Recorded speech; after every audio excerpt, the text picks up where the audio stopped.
In London, yeah. We've got many problems there. We need you over our side. Yeah, you're invited anytime, please. Whenever you want to come. There we go. Guys! What's up, Doc?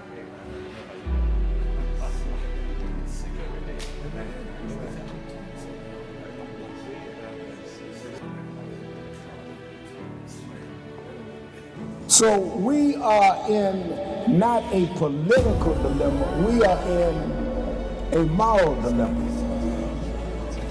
And if the black church does not come with a prophetic voice, then who's going to do it? We can go through all the data, all the statistics, all we're going through in the workshops, but the question is, where is the action going to be? We all believe in Jesus. Jesus didn't teach theology, he healed people.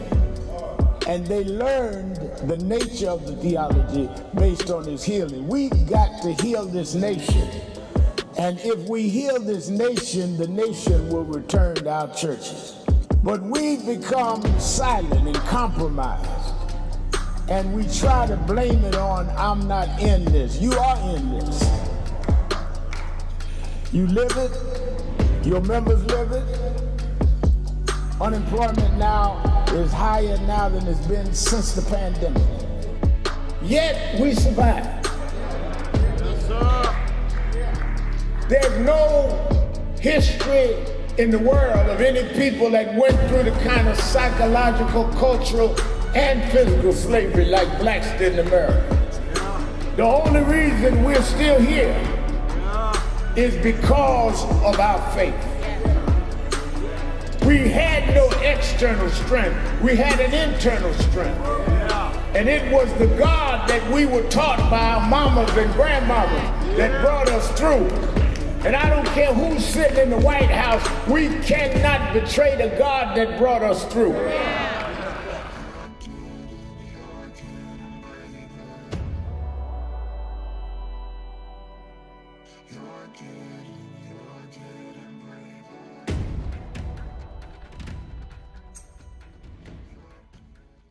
All right. At this time, we're going to ask Bishop Mitchell Taylor of the Center of Hope International in Long Island if he will come forward and have some words. Let's give him a hand.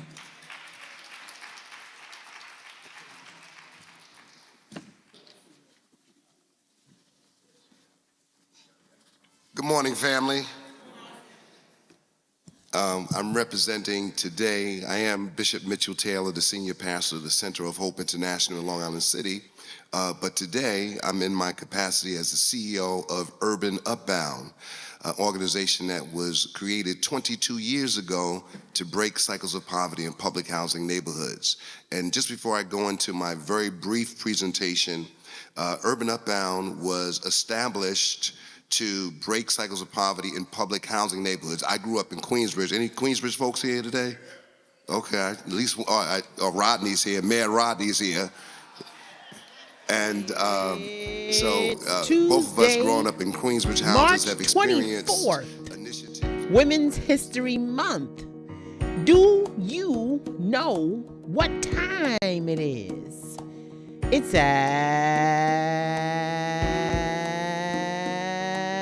Sharpton's time. And for the next 3 hours, it's time to put aside all pretenses, deception, denial, or fronting. The time has come to keep it real on Keeping It Real with Reverend Al Sharpton.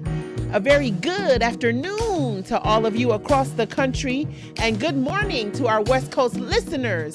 Welcome to all those listening on Sirius XM, channel 126. Urban View, where talk empowers and becomes action. I'm Dominique Sharpton. I'm Reverend Sharpton's eldest daughter. I'm sitting in just for a few segments. Reverend Sharpton will be joining us today on Keeping It Real, but wanted me to let you know that he is coming on, but he is coming on as he is currently at the United Nations today, where he is addressing the broader community on the president of Ghana's resolution on reparations. Certainly, we know that is a very, very important topic, and certainly one that we have been in constant communication talking about how we need reparations. And well, the conversations are being had not only in the United States for us, but certainly conversations from abroad as we are really dealing with fine-tuning the solutions and the strategy in place for what we need to do to accomplish what we need to get. The phone lines are open this afternoon, and you can certainly join in on the conversation today by calling us at 1-877-532-5797, 1-877-532-5797. You can also join us on the message board today as people are watching us via live stream at nationalactionnetwork.net. We got a lot to talk about. Certainly want to get into the action and, of course, into the discussion. And we got a lot to talk about and got a lot to do. What that music was playing, I couldn't even hear it myself. I was like, oh, wait a minute, I'm talking.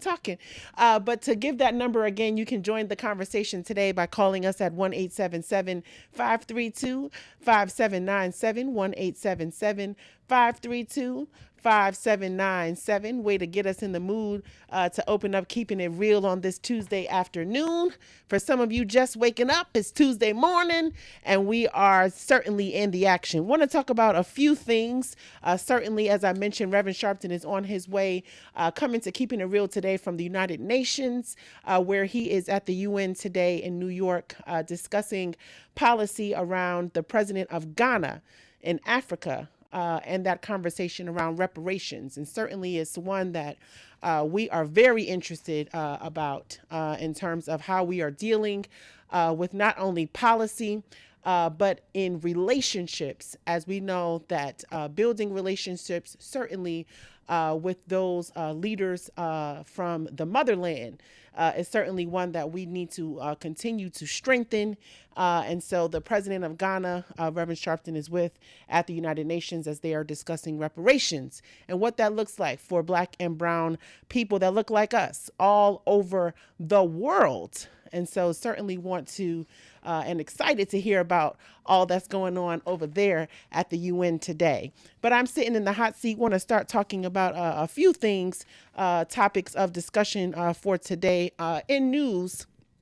I want to talk about this Pakistan emerging as a key mediator, certainly actively passing messages between the U.S. and Iran, with potential talks, of course, possibly taking place, in Islamabad, joining countries like Turkey and Egypt in the diplomatic efforts to end the conflict as Pakistan moves to mediate between the United States and Iran, as President Donald Trump says that he's just giving it 5 days. Certainly mixed signals on negotiations, certainly have us all on pins here, because President Trump is saying that productive conversations are underway within a 5-day window to reach a deal.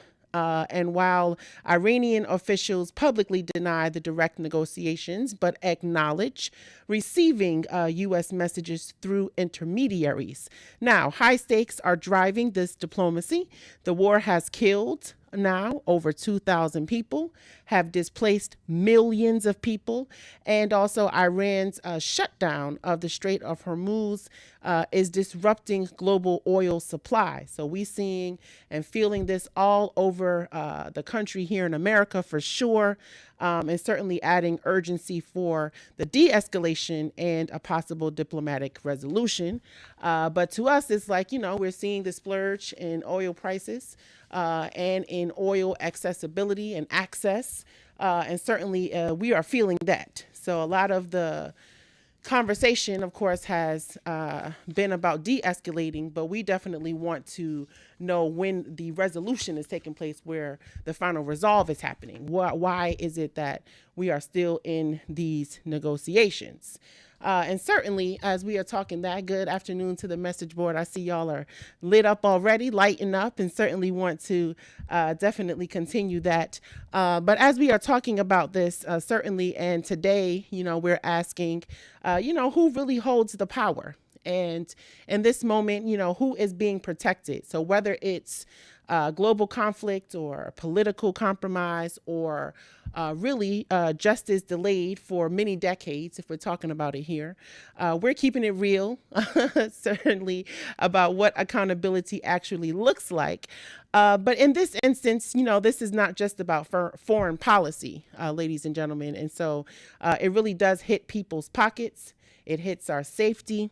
It hits us when we are discussing and trying to deal with global stability. And so, we can't overlook the fact that over 2,000 lives have been lost and millions of people certainly displaced. And, Iran is disrupting global oil supply. We talked about that, but also the situation with Pakistan stepping in, as a go-between.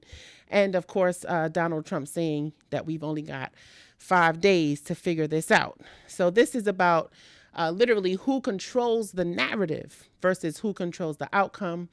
And United States is saying that talks are happening, but Iran is saying not directly. So that's diplomacy in the shadows. And also, why is Pakistan now central?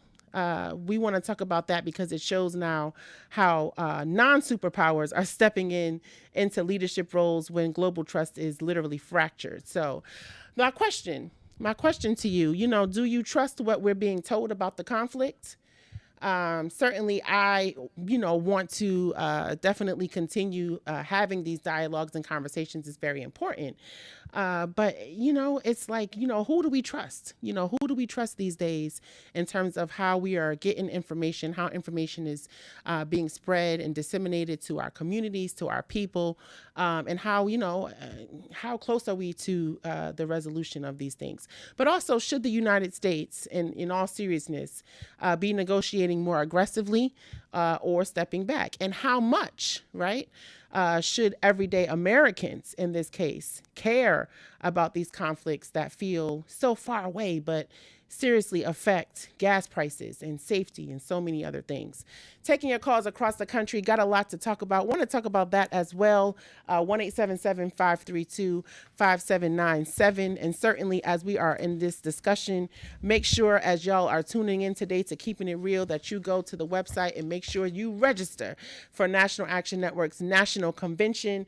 We are about 2 weeks away from National Action Network's convention that will be happening April 8th through the 11th in New York City. So want you all to know about it and be about it. Make sure that you are registered. The convention is free to attend. It's absolutely free to attend, but you have to pre-register to get on the roll in order to get into the conference, to the convention. And it'll be 4 days of action-packed amazingness. We're talking about a lot of different issues, from immigration to criminal justice reform, to police accountability, to gun violence awareness, to maternal health and Black maternal health and what we're dealing with in terms of healthcare disparities, to what's going on with DEI and what's going on with us empowering our Black and brown businesses to thrive. We got a lot on the agenda and certainly want for you to be in the room, in the know, and in the action. And so please register to join us at National Action Network's convention. We are celebrating 35 years in action this year, and we want you to be a part of it. So go to the website, nationalactionnetwork.net, or you can, of course, call us. You can email us, get in touch with us some kind of way, but make sure you get on the roll for April 8th through the 11th in New York City at the convention. We also want to talk about a few other things. Like I said, this conversation about reparations that Reverend Sharpton is involved in today with the United Nations, he's going to be coming to us and giving us updates about what's going on. But this conversation about reparations, we talk about it all the time, especially here on Keeping It Real. But now we are starting to really see a lot of these conversations developing even further. And it is very important as we are having these conversations, like I said, with leaders who from, across the pond, from overseas, from other countries where we know, like Africa, like Ghana, where we know we definitely hold a lot of the power in terms of our communication, our connectivity to people, to Black and brown people, of course, who are dealing with a lot of these similar issues across the board. They're dealing with a lot of the systemic issues that we are seeing happening here around us in this country. But it is also important that we continue to reach for each other in these moments as we are looking for how we can, of course, not only save ourselves, right, but save the future of what we need to do. Hear the music, so we're going to take a break. Dominique Sharpton, I'm sitting in for Reverend Sharpton just for a few moments, taking your calls. Y'all know you got to get it in and call us. Get on that board, 1-877-532-5797. We'll be back with more of Keeping It Real with Sharpton. We'll be right back. Keeping it real.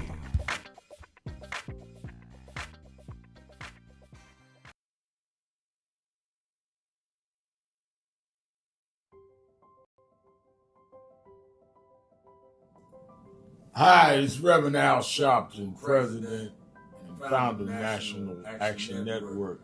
We are at the very end of 2025, and I want to first say that I want to thank all of the officers, chapter leaders, regional directors, national staff, and certainly National Board of National Action Network for a solid and absolutely incredible year in 2025.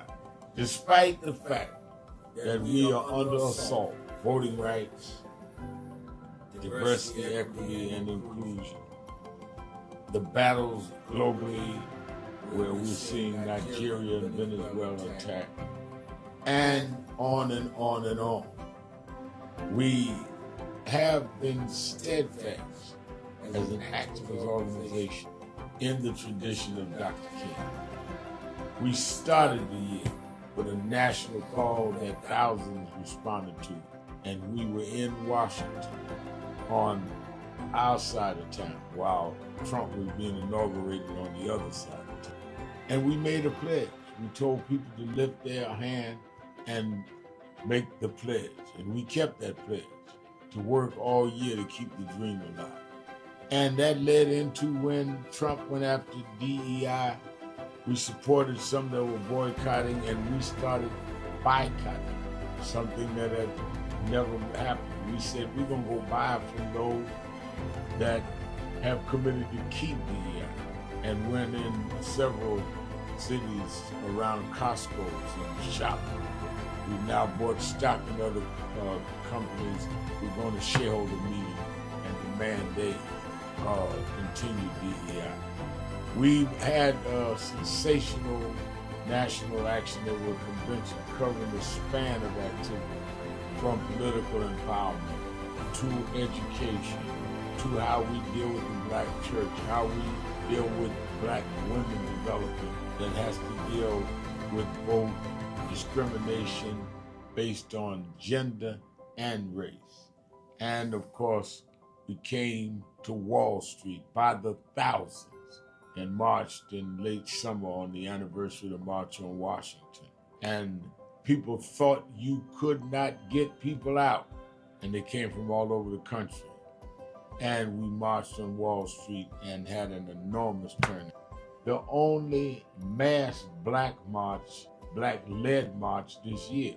We had a lot of protests, a lot of marches. I salute all No Kings marches and all. But the Black organization march, it welcomed everybody. We had white, Black, everybody there. Was our march on Wall Street in August. And then our Triumph Award, and on into our fall agenda of organizing, mobilizing. We've expanded. We've started chapters in about 12 new cities.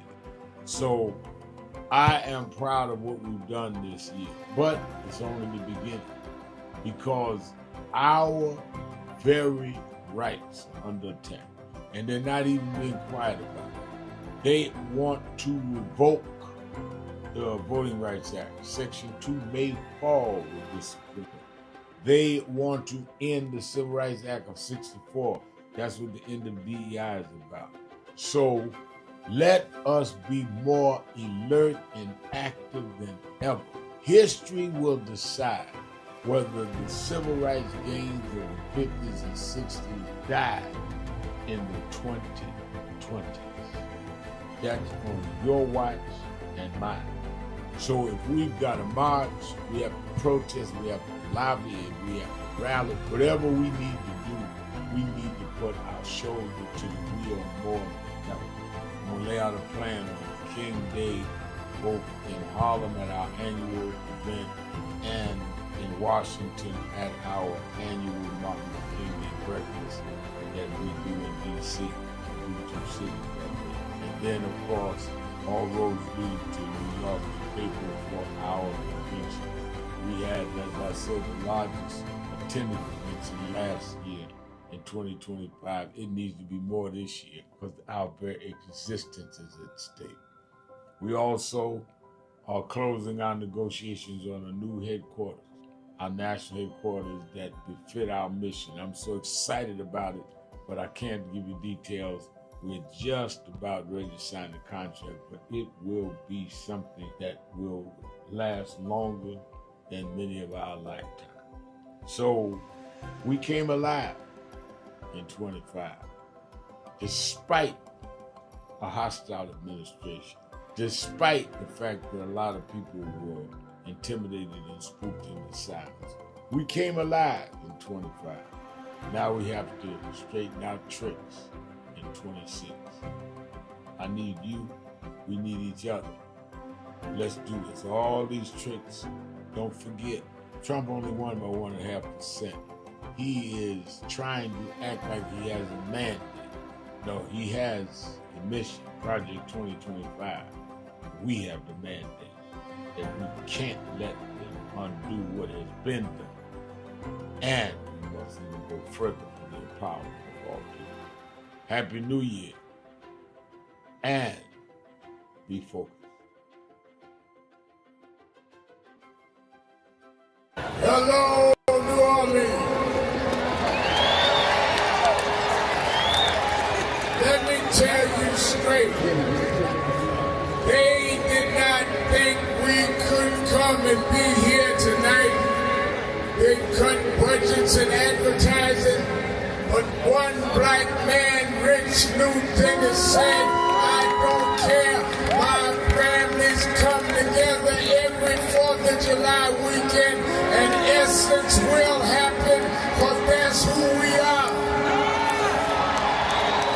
Give a big hand to Rich New Dennis for bringing us back.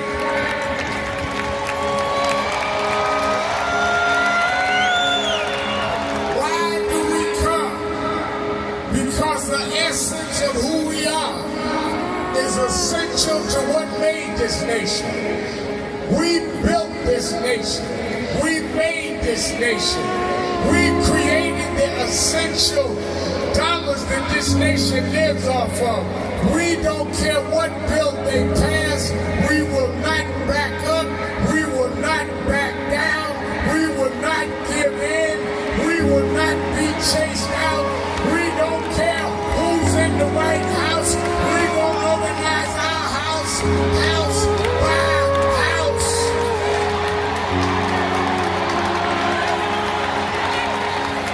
We came over the Middle Passage. We survived slavery. We survived Jim Crow. Don't you give up now. Don't you turn back now. Stand up, black man. Stand up, black woman. Reclaim your dignity. Reclaim your place. So we stand with the Global Black Economic Forum. We stand with Essence Magazine because that's who we are. So don't give in now. Yes, it's some rough days, but we've been through rougher days than this. Yes, Trump is a bad dude, but we beat badder dudes than Trump. So let's party with a purpose, because our rhythm and our music reminds us who we are. Because we can smile through our pain and organize for our gain. Let's stand up and let's celebrate who we are. Thank you, God bless you.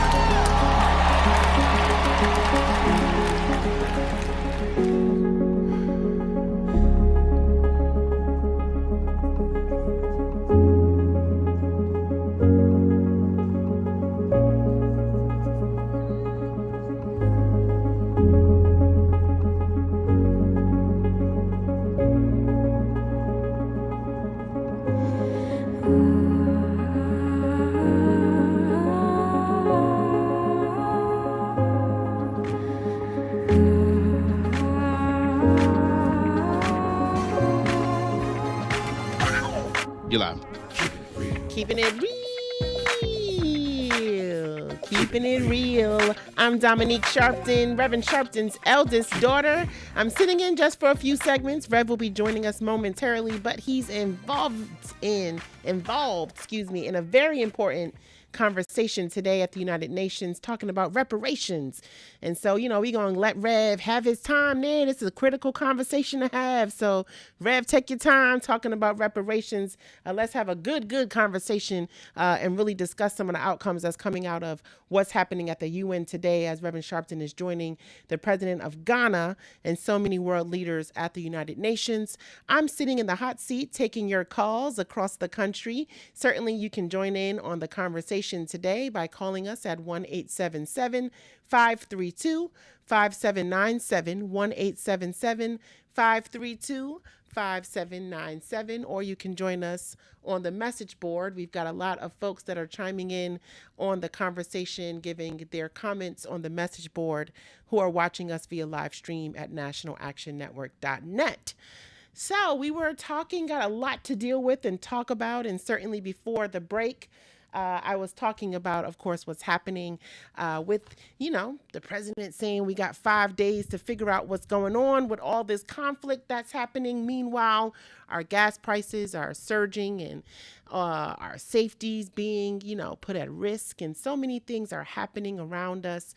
President Trump said we got 5 days to figure it out. And then what happens next? We got a lot to talk about here. Certainly, as we also need to get into what's been going on, obviously, with this situation with the GOP saying that, President Donald Trump signals a shift to backing the Department of Homeland Security's compromise with the Democrats. And so we know all over the country, people have been experiencing extremely long waits dealing with the TSA strikes and dealing with a lot that's going on.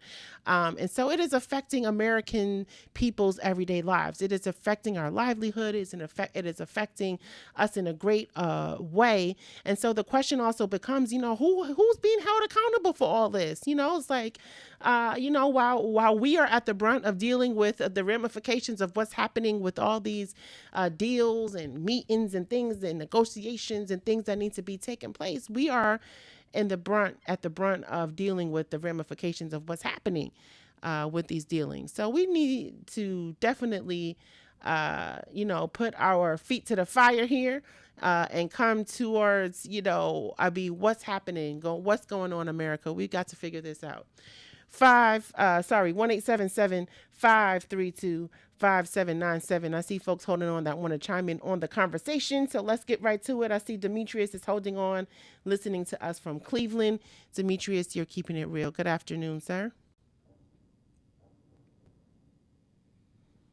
Hello? Didn't hear that. Demetrius? Hello? How you doing? Yes, thank you. Be good about yourself. All right. Okay, that's good. I just want to speak on a couple of topics you brought up.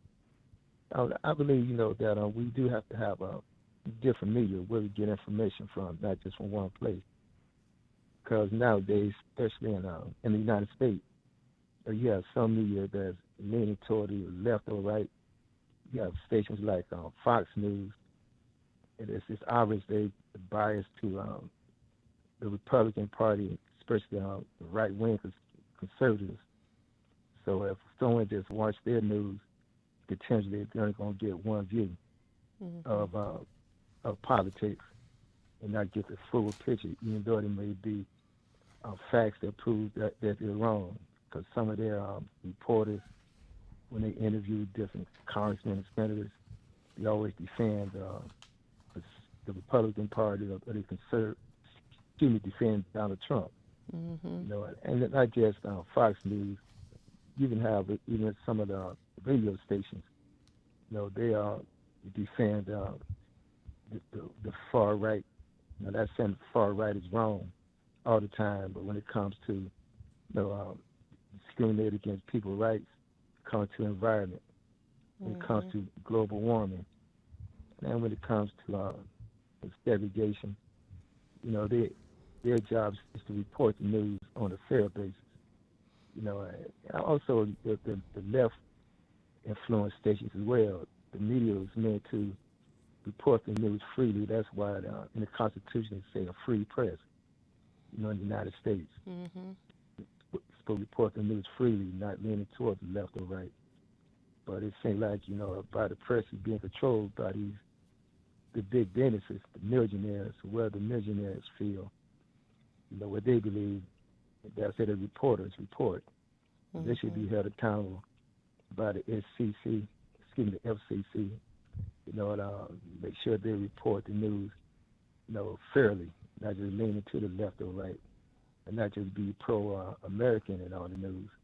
Like the war going on, in Iran, the media here is going to report the news that everything is going good over there.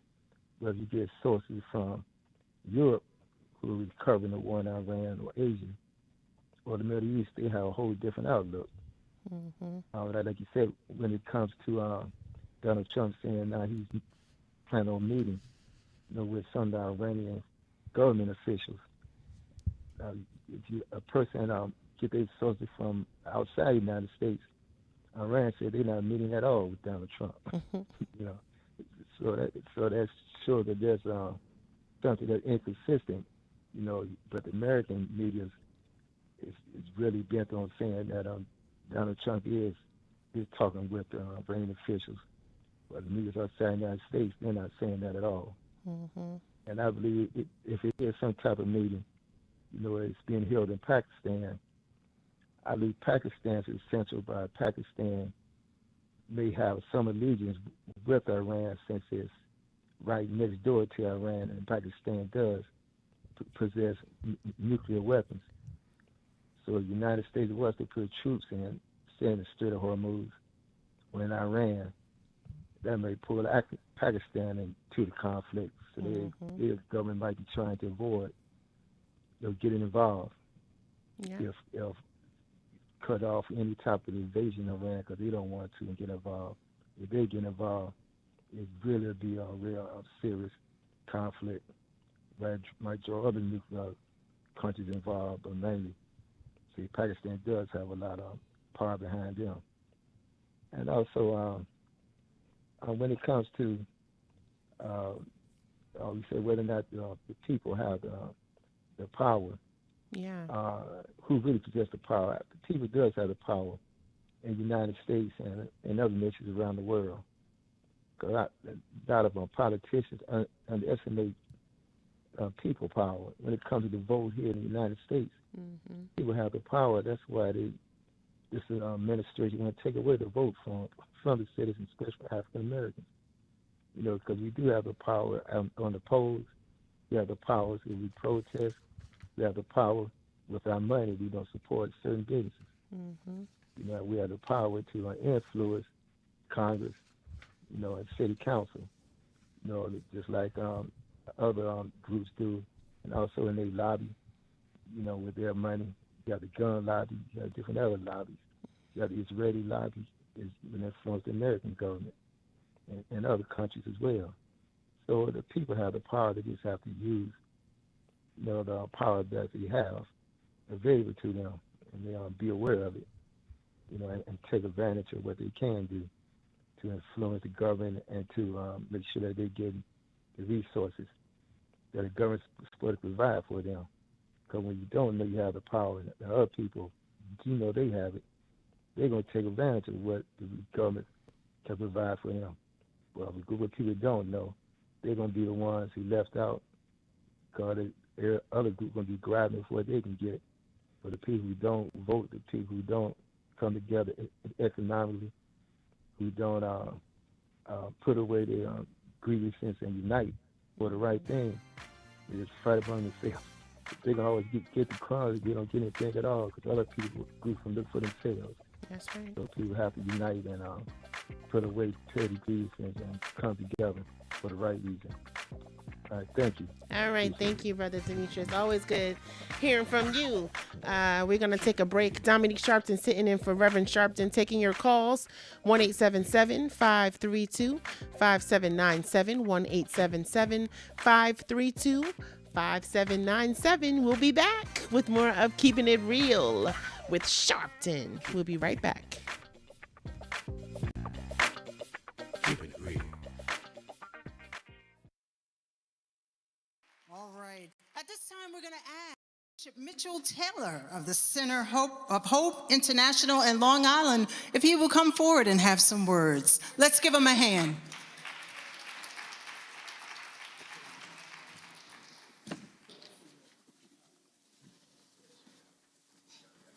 Good morning, family.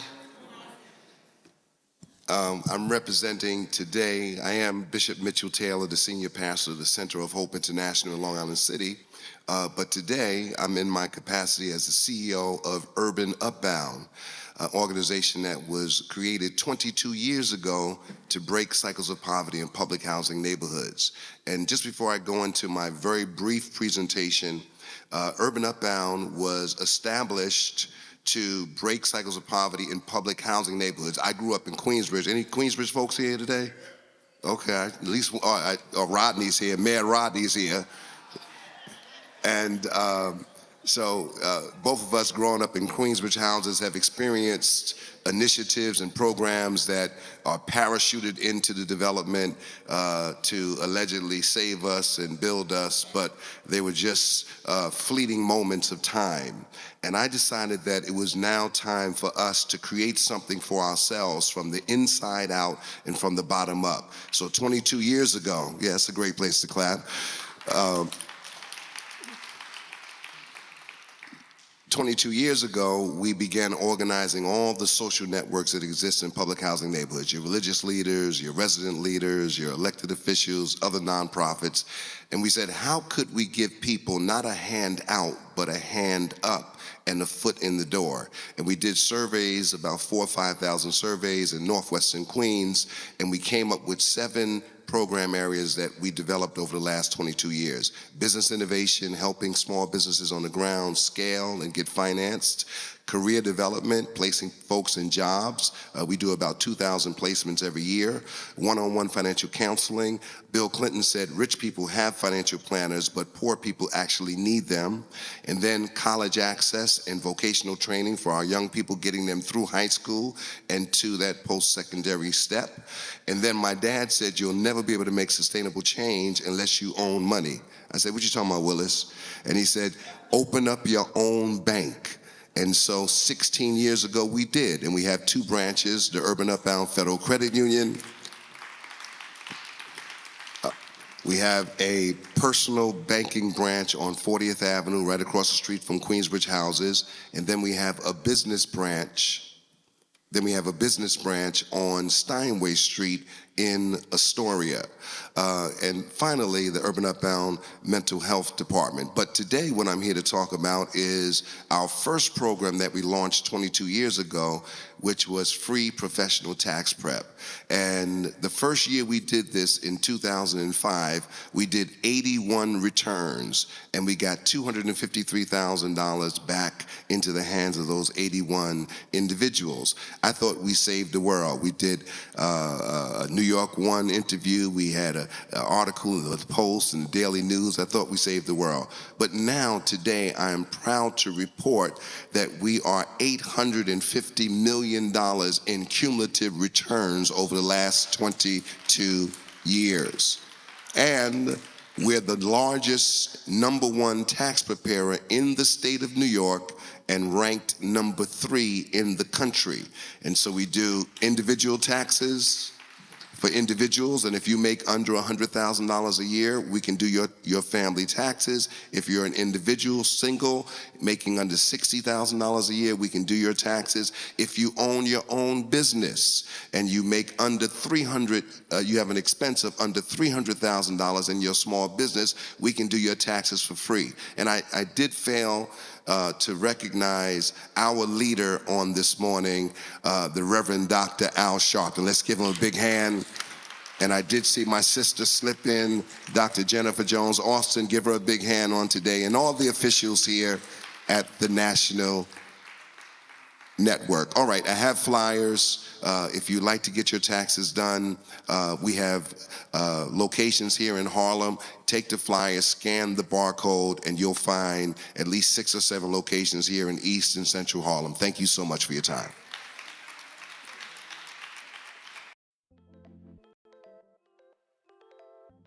Hi, this is Reverend Al Sharpton.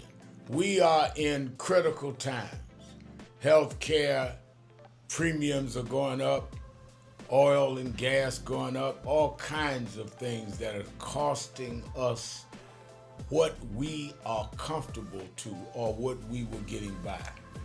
That's why I am asking you to be at the National Action Network Convention, where we're going to have leading political figures, leading civil rights leaders, leading activists, leading faith leaders, leading youth activists convene at the National Action Network Convention, April the 8th through the 11th, where we are going to strategize, hear the plenary sessions, question, and come out with how we back up this whole retrenchment of our rights and our ability to live. It's not just about rhetoric, it's about a strategy and get results.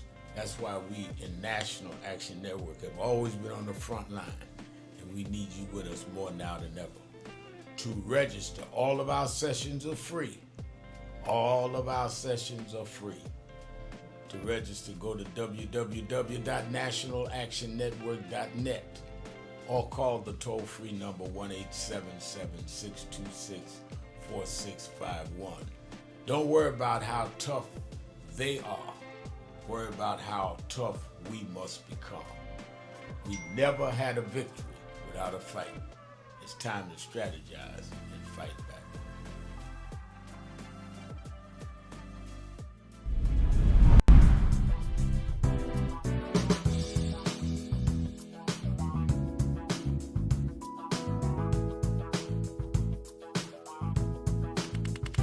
This is the first Thanksgiving I'm here in New York. Over 20 years. I'm just glad to be here with Rev today and to hand out the food. It's a blessing. It's a blessing. It's a blessing. It's Erica Ford, the Peace Doctor in the building. Here at the National Action Network, it's about thanks. It's about giving. It's about gratitude. It's about love. I feel it is important for you to understand that there's work out here to be done. Keeping it real.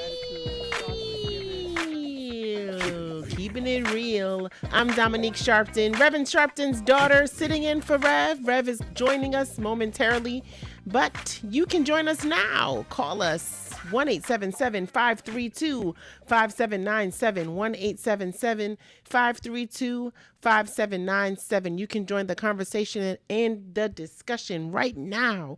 We've got a lot to talk about and want to hear from you. Thank you, Brother Demetrius from Cleveland. Always an insightful analysis as we are talking about a lot of things that we know we care about. And so certainly, I mean, I know that I've been in conversations with people all over the country in the past week who are dealing with, traveling and dealing with, all of these prolonged waits, getting through TSA at the airports. And oh my goodness, I had to wait so long to get on an airplane and I had to wait so long to get through security.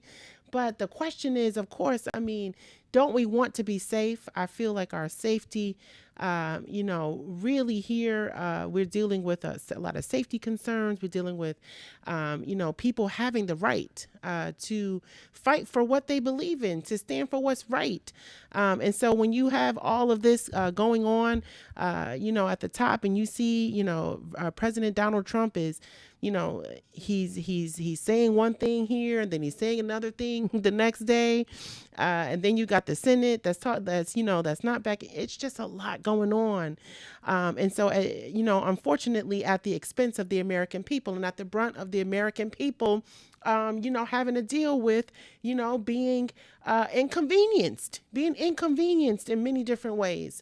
But we, as Black and brown people, I feel like we've gotten used to being inconvenienced, and I don't want us to get stuck in that way. And so we've got to continue to really deal with how we internalize that shift, but then how we make that shift an active activity that's active for us in everything that we do, and how we confront the issues that we're dealing with, and how we strategize to move forward past how we are just affected by it.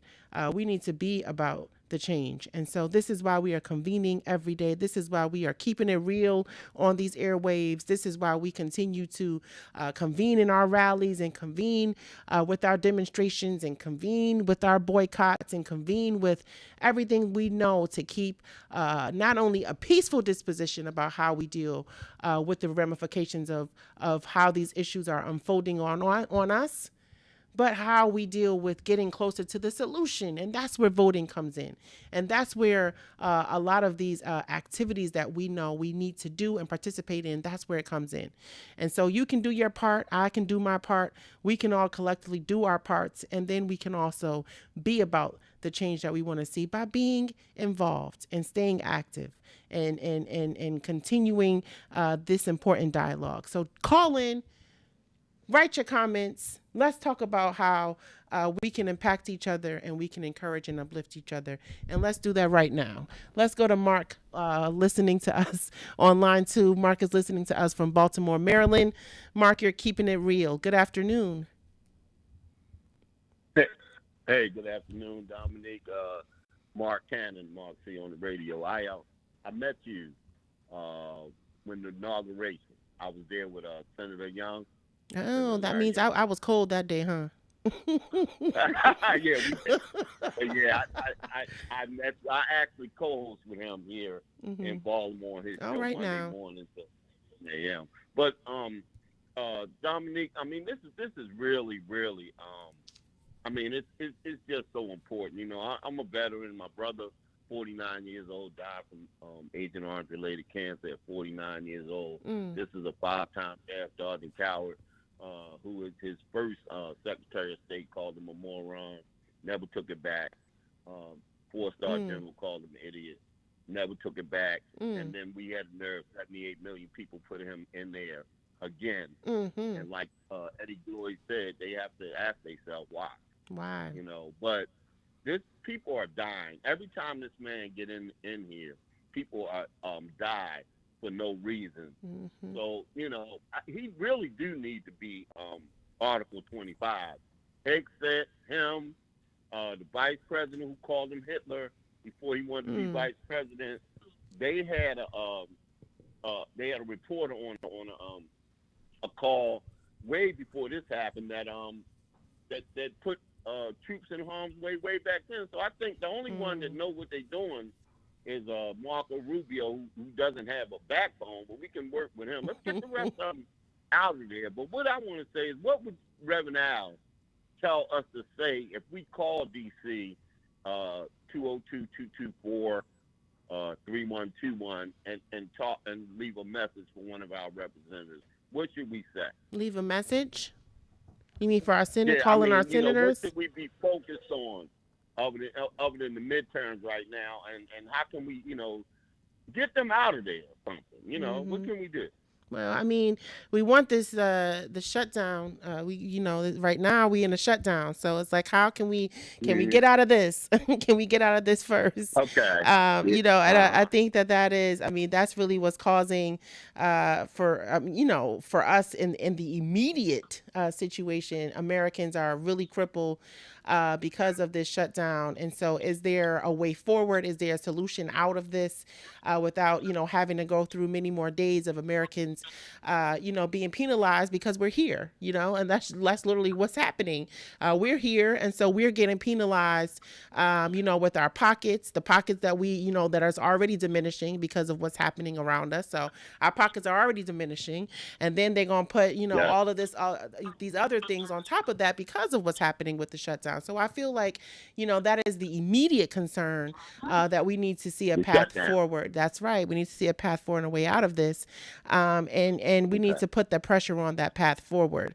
And I think, obviously with the shutdown nearing 40 days, we're seeing airport disruptions. We're seeing the Republicans and the Democrats, that need to see a momentum towards this deal, through the central sticking point that remains with ICE funding that is critical right now, and also the enforcement practices. So I would say immediately, if you could up the ante on that and put pressure on our legislators to really deal with, really calling for that path forward so that come on.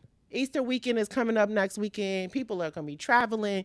You got spring break coming up for the young people. There's so much like in America going on, right? And it's like, at the end of the day, people can't even take a deep breath. It's just like, oh my goodness, like what's going to happen tomorrow? What's going to happen next week? The uncertainty is definitely something that we are feeling all across the board. So that's what I would say initially. But there are so many things that if I could get them on the phone, there was so many things that I would want to say, but that's the first thing that I would think about saying. And I know you generated the conversation or question to Reverend Al. Quick question. Yeah, quick question. Dominic, this is a quick question. I was monitoring a right-leaning station, and they were saying that ICE is still getting paid, and TSA officers and stuff like that. What would you say to that? That's their point. Their talking point. Well, this is the whole idea of why we don't need to say, the Save America Act is, and all these things. Like, this is why we need to push back on these policies. And this is why we need, honestly, this is why we need to look at the legislators that we are putting in office. Okay. Number one. And then number two, the power in which they possess. So we voting for you. We know it's like, okay, we've done our part, right? This is now in your hands. Do something with what we voted you to do. And these legislators, it seems like they're being compromised. They're afraid, or I don't know what it is, but it's like we are not. We cannot. We. It seems that we. It's like they're passing the buck. They're passing the ball, or they're holding the ball, not doing anything with the ball. So we need to figure out what's going. Yes, we need to figure out what's going on. We need to stay in this game.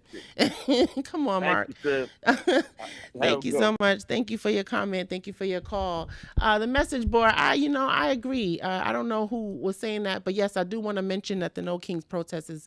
Who's that? Donnie Don was talking about it. It's around the country. That's happening on Saturday. No Kings March.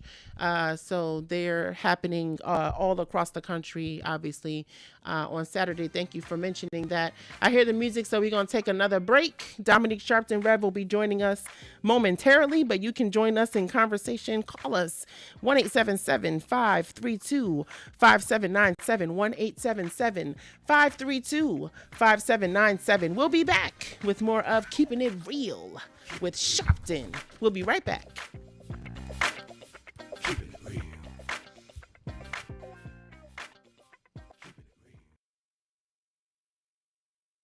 So who is Al Sharpton anyway? Who is this 33-year-old preacher without a church? A number of black New Yorkers as well. He is little more than a pudgy exhibitionist who can be counted on to show up, bullhorn in hand, at every racial incident.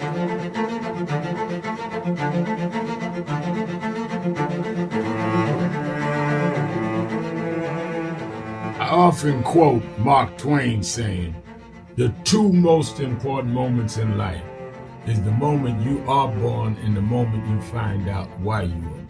I had a very troubling conversation the other day that prompted me to do this little video. Young man that I've known a while came to me, and he was crushed. I mean, really crushed, because people were criticizing his work. He's in the ministry.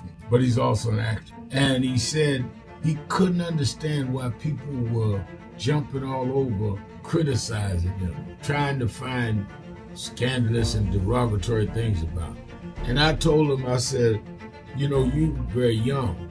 You don't know the road I've traveled. They call me everything but a child of God. A blabbermouth, a loudmouth, too flamboyant, an agitator, a racist, I had to learn. Yeah, right. I was not defined by how others saw me. I was defined by how I saw myself and whether I was being true to myself. Some of you watching this don't like me. And it doesn't matter as long as I know what I'm doing. And I like me for being real. So I'm doing this video to say to you, whoever you are and whatever you do, you may not be in ministry or social justice, none of this stuff, but don't live your life worried about opposition or people that don't like you. You can turn that around. Use me as an example. The same people that called me a scam artist, a con artist, a sellout, or racial hustler and all, I kept going. And the people I respected started respecting and publicly embracing my work. When Coretta Scott King, the widow of Dr. Martin Luther King Jr., had this to say about Al Sharpton. A leader who has protested injustice with a passionate, unrelenting commitment to nonviolent action in the spirit and tradition of Martin Luther King Jr.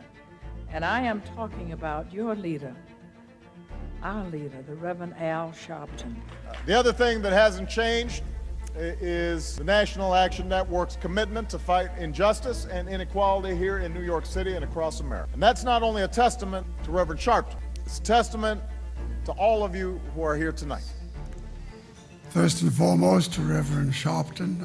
I saw him when he first came on the scene, and I have marveled at his tenacity, at the development of his intellect, and his devotion to our movement, and much he has contributed to the world we are experiencing. I am honored, and I must say that when I had my debate with Dr. King on the issue of the church and religion, he didn't warn me that after his departure, his space would be filled by another preacher, and that preacher would be Al Sharpton.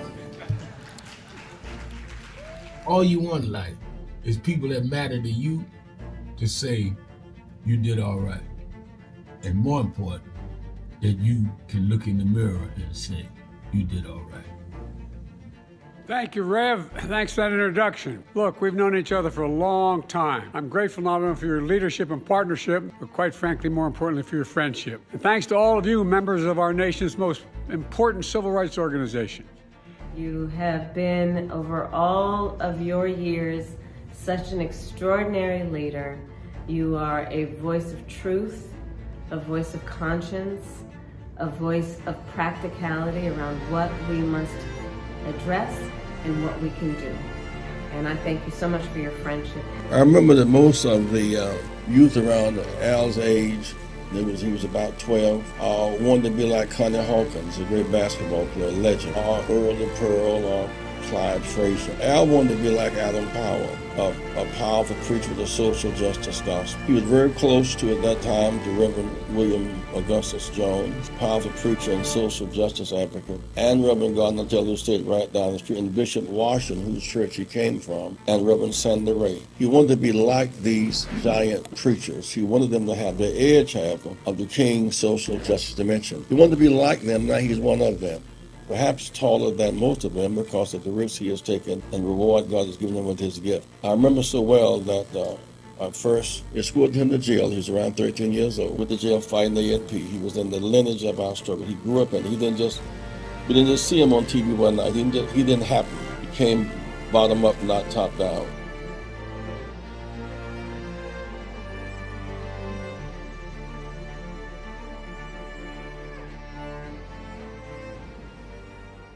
We have a short visit today, so we just wanted to greet you all and thank you for allowing us in. Yes, sir.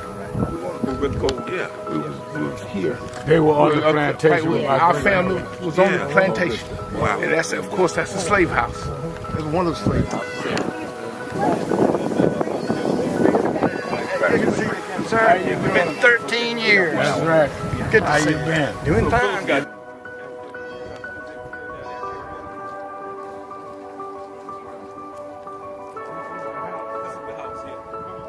Right, so that's and we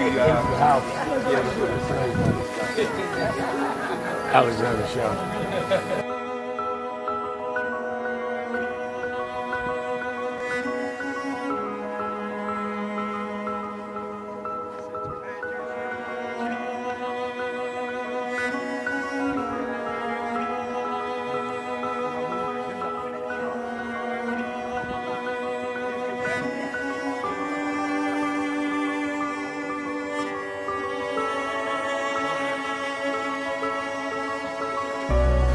How many slaves were staying here? I have no idea.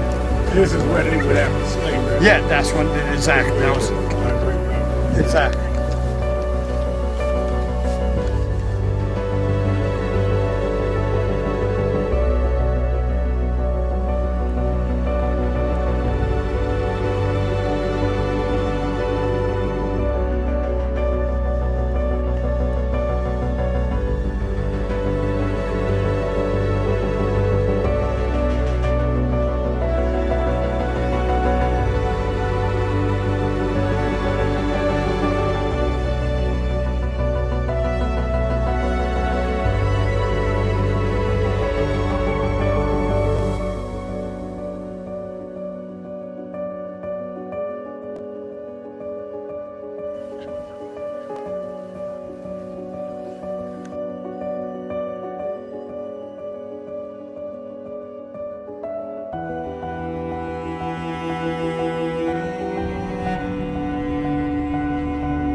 The two people that most influenced my life were from South Carolina, James and Jesse.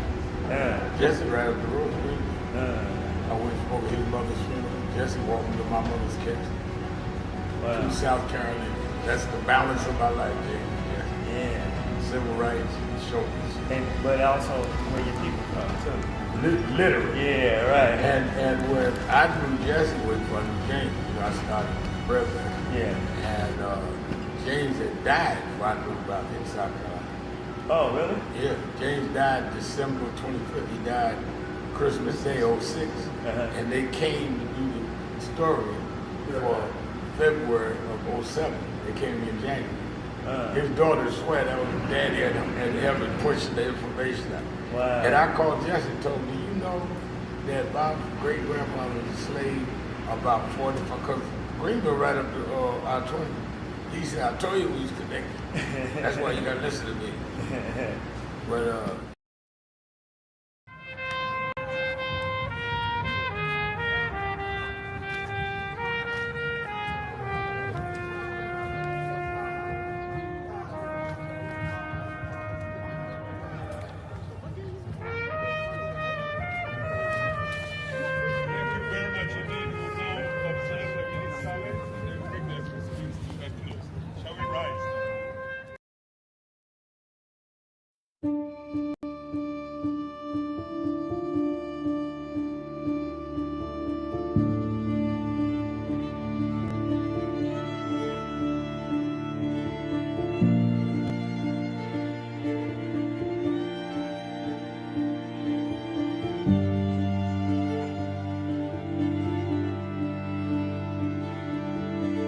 Robert Culp used to do a show with Bill Cosby, I Spy, and he did a documentary on breadbasket, Robert Culp. Oh, wow. You need to see that documentary. It's great. Absolutely. I lived this. I didn't read this. I lived it. I was there. You true to this? I'm true to this. Not new to this. I ain't new to this. Walter Palm Troy, you see him? Keeping it real. Jack O'Neill was one of the guys that Kennedy. I am your host, Dr. King. Reverend Al Sharpton, and let me thank Dominique for sitting in for me the first hour today. I was at the United Nations, the president of Ghana, the Honorable His Excellency, President of Ghana, President Mahama, has a resolution in front of the United Nations that they will vote on tomorrow, the General Assembly, on the worst example of human behavior in history was the slave trade across the Atlantic, and that they must do something tangible to repair, calling for reparations for the African slave trade.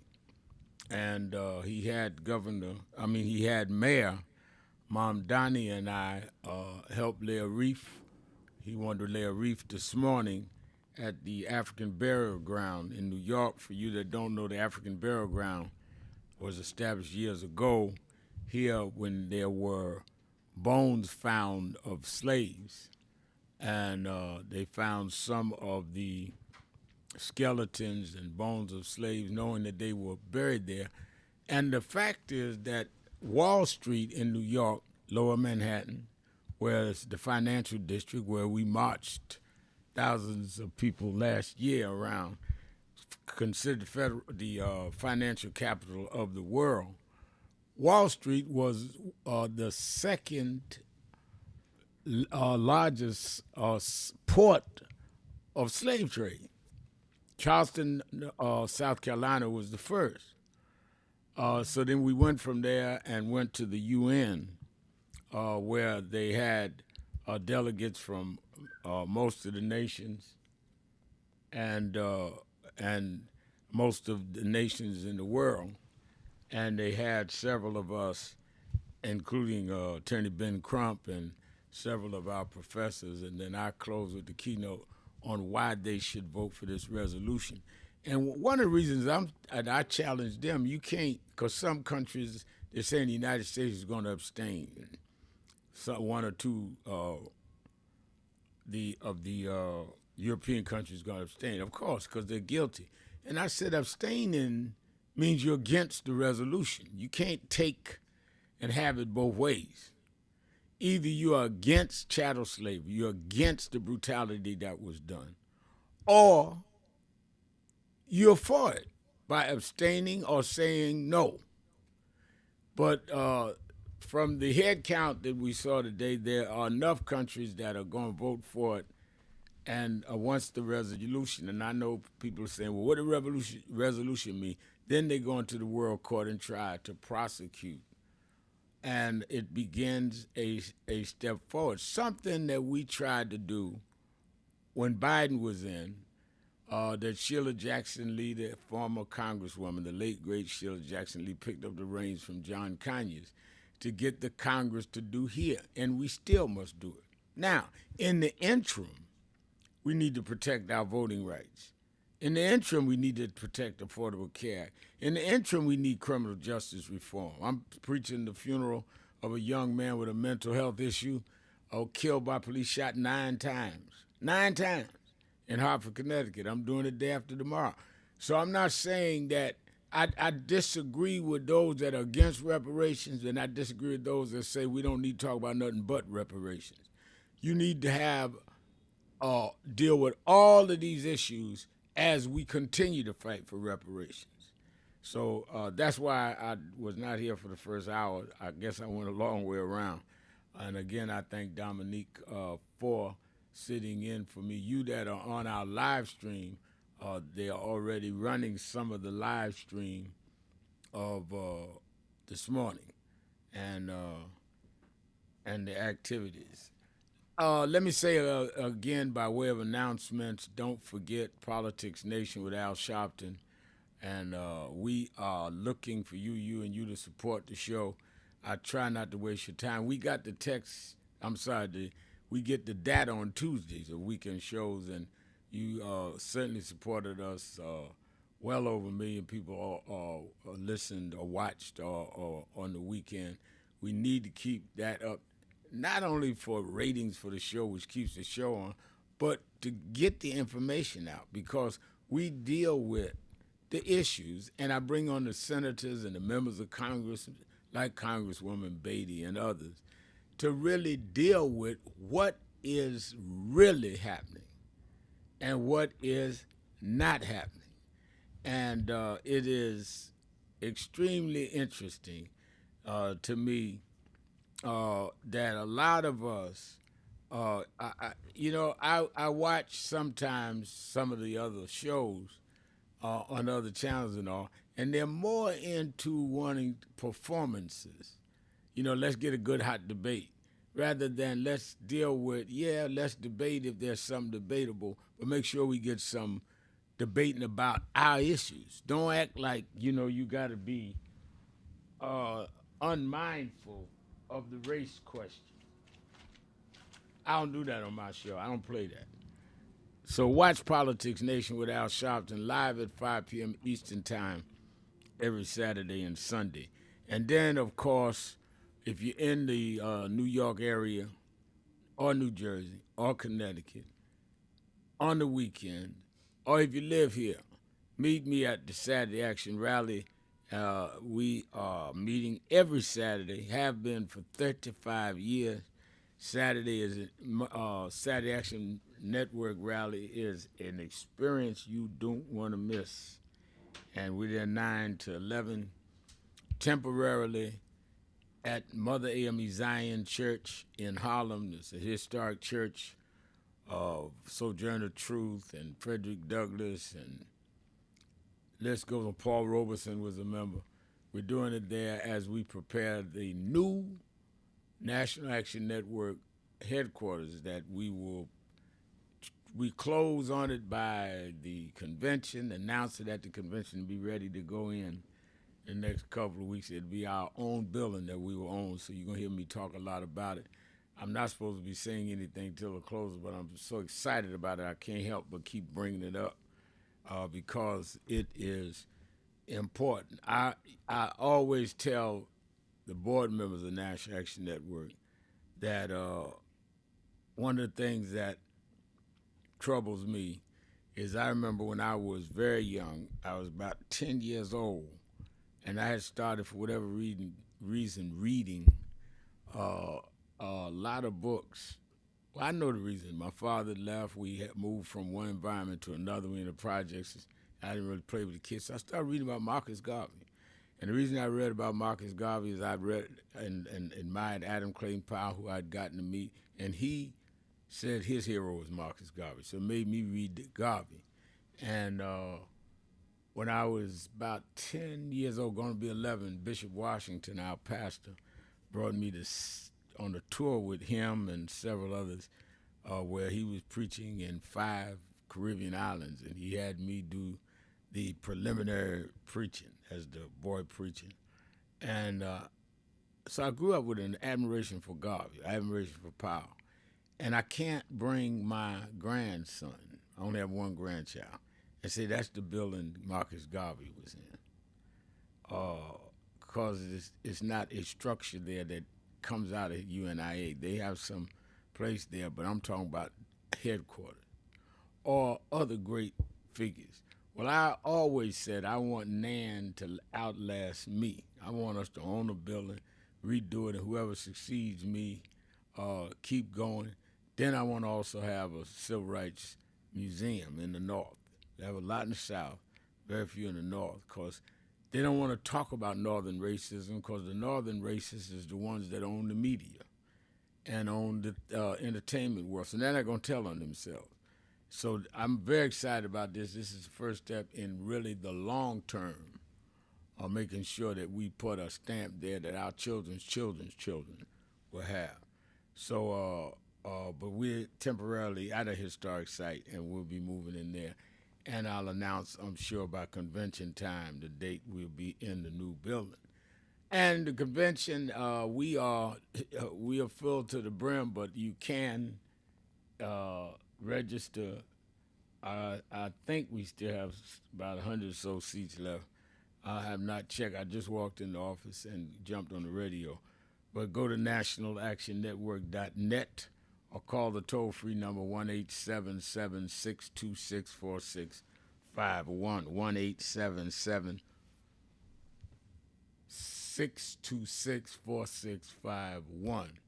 And all right, I'm getting ready to take my break. I know that a lot is going on. A lot of people concerned about what's going on with TSA, and rightfully so. Now they're putting ICE in the airports. I don't know why they're not trained. These ICE officers are not trained to handle screening people. So this is all performative. No one has really come up with how they're going to deal with the Affordable Care Act. Is now expired, and people, particularly seniors, are having their premiums triple. And the whole fight around voting. Trump still says, I want the SAVE Act passed, which really puts a real damper on people that's been voting for years. And we're going to talk about all of that after the break. So let's take our break. We'll be right back. Keeping it real. Sharpton right after this.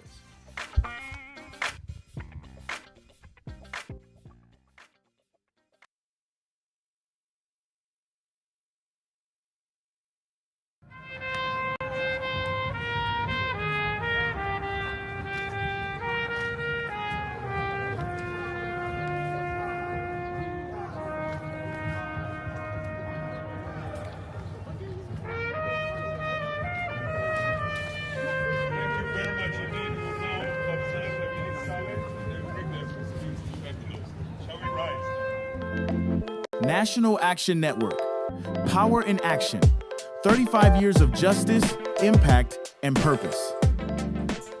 Wow. This is the Saturday after I had done 90 days in federal jail for leading a protest in Vieques, Puerto Rico. And I had went down to join Latino activists that were against the Navy bombings that was exercising Navy bombings that was causing asthma and health effects among the children there. And I was on my way to Saturday rally one Saturday, and I said, if they're going down there protesting that, and there were protesters, they would go out in the Navy base in the field and lay down, and they'd arrest them for being on federal property. And if they were doing that, then I would join them, because many of the Latino leaders went to jail with us protesting Amadou Diallo. I ended up having to do 90 days in federal jail. They transferred me from the federal prison in Puerto Rico, me and 3 others that went. They only got 40 days. They said because had a long sheet that they was of many other civil rights arrests, they gave me 90 days. I had to do 50 by myself. When I got out and went to the Saturday rally, Stephanie Mills, who we'd known each other since we were kids, she was there and sang at the rally that Saturday. That's her singing Home, as soon as I get home. 1, she knew I loved the song, but 2, it was appropriate because I was coming home. And we won that. They closed the Navy base in Vieques, Puerto Rico. You go there now, there's buildings and condos and a little plaque for the 4 of us. They call the Vieques 4.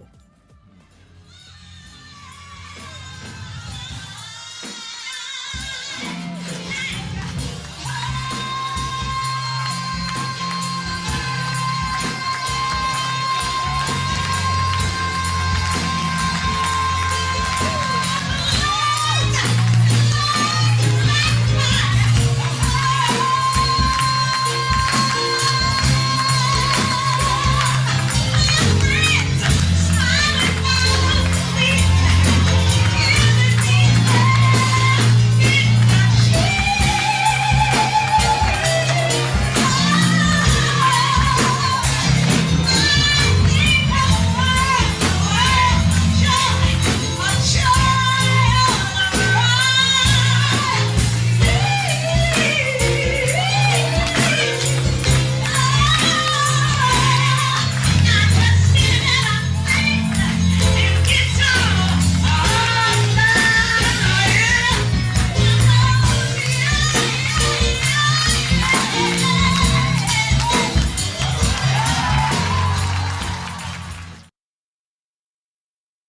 Do you know what time it is?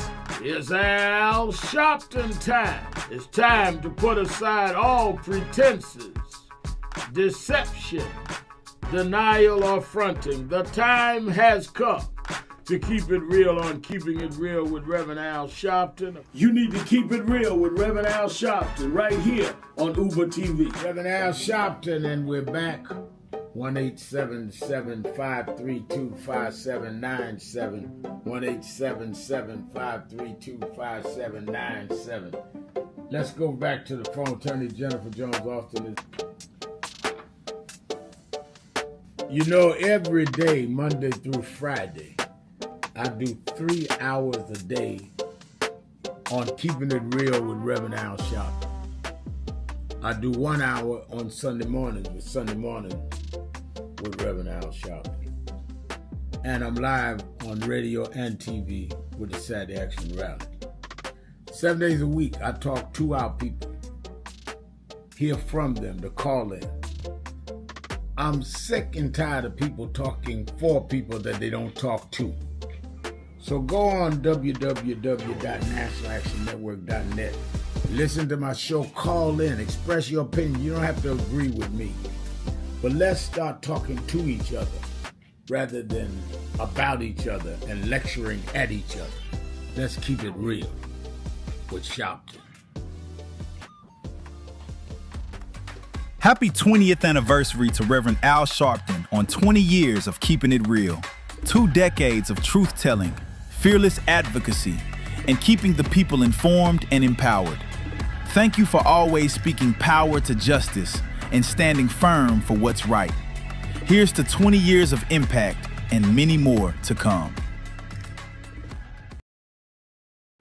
Around this is so wicked. Now they're going to, they released last night a memo that said that the FBI was investigating good. They're trying to come up with something on the victim. Not they gonna investigate who shot her. The ICE agent shooting in the head 3 times. They're gonna investigate her. And you wonder why we need movements. You wonder why we need to stand up. Hakeem Jeffries was here Monday. Why we need to deal with this midterm election.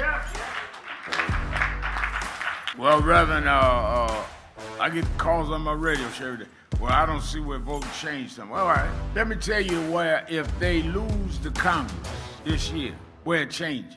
The Speaker would be Hakeem Jeffries, who grew up right here in Name, as he said on Monday. The Speaker decides then the calendar for the legislative session. The chairs of the committees become Democrats. So the Judiciary Committee, now watch this in the barbershop. The chair of the Judiciary Committee, y'all saw the Judiciary Committee have the hearing and brought in the special counsel yesterday. Well, the chair this time, if the Democrats win, would be a Democrat who could then subpoena the Attorney General Bondi, all of the folks that were involved in January 6th. They can subpoena the Vice President, all of them, because you've got the power of the gavel.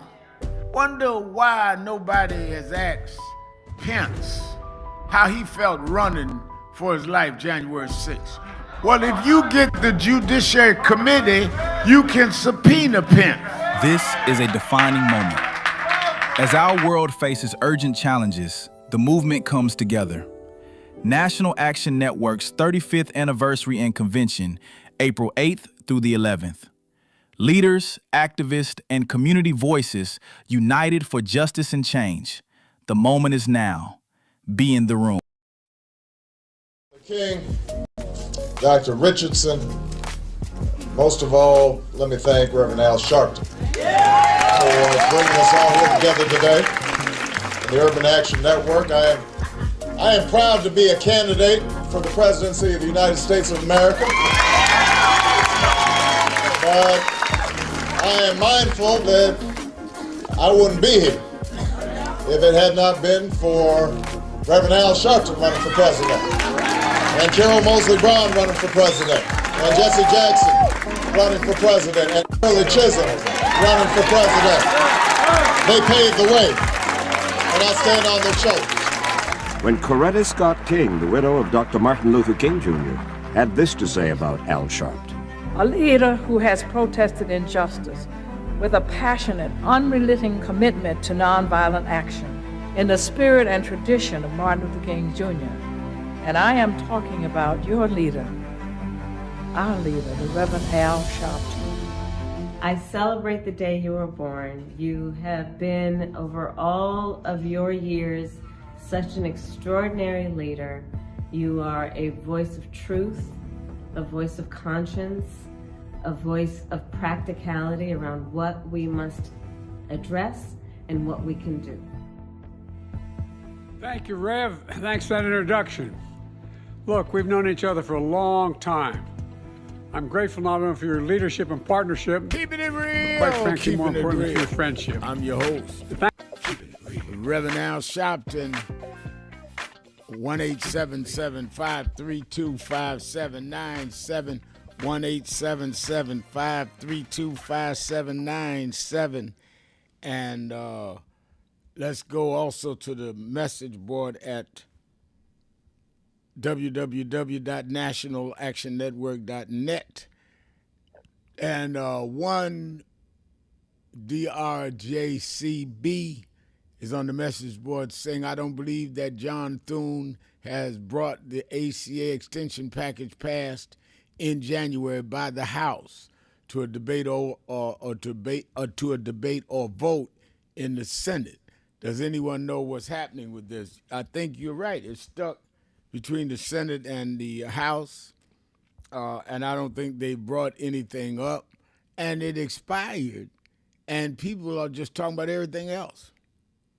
And, I mean, it amazes me. I was talking about this to some folks last night, how the 3 or 4 people out here that get some national attention end up competing with each other for the spotlight when there's so many issues out here. Everybody could be in the spotlight if they go and do some work. I told the people that on the No Kings March, which I'm supporting, National Action Network supporting, I'm going to speak in one of them. There's enough out here for No Kings to do their thing. Nan does this thing. Everybody else. This administration is undermining everybody. Why are we in everybody's way when there's 70 different things he does overnight that give you plenty of work to do if you about to work? That's why I say to a lot of these people, young and old, talking about, well, somebody in my way. If you did the work, couldn't nobody get in your way? You worried about your limelight while they are literally taking people's medicine from them, literally, and increasing their gas. And all you worried about is you having some FaceTime on social media.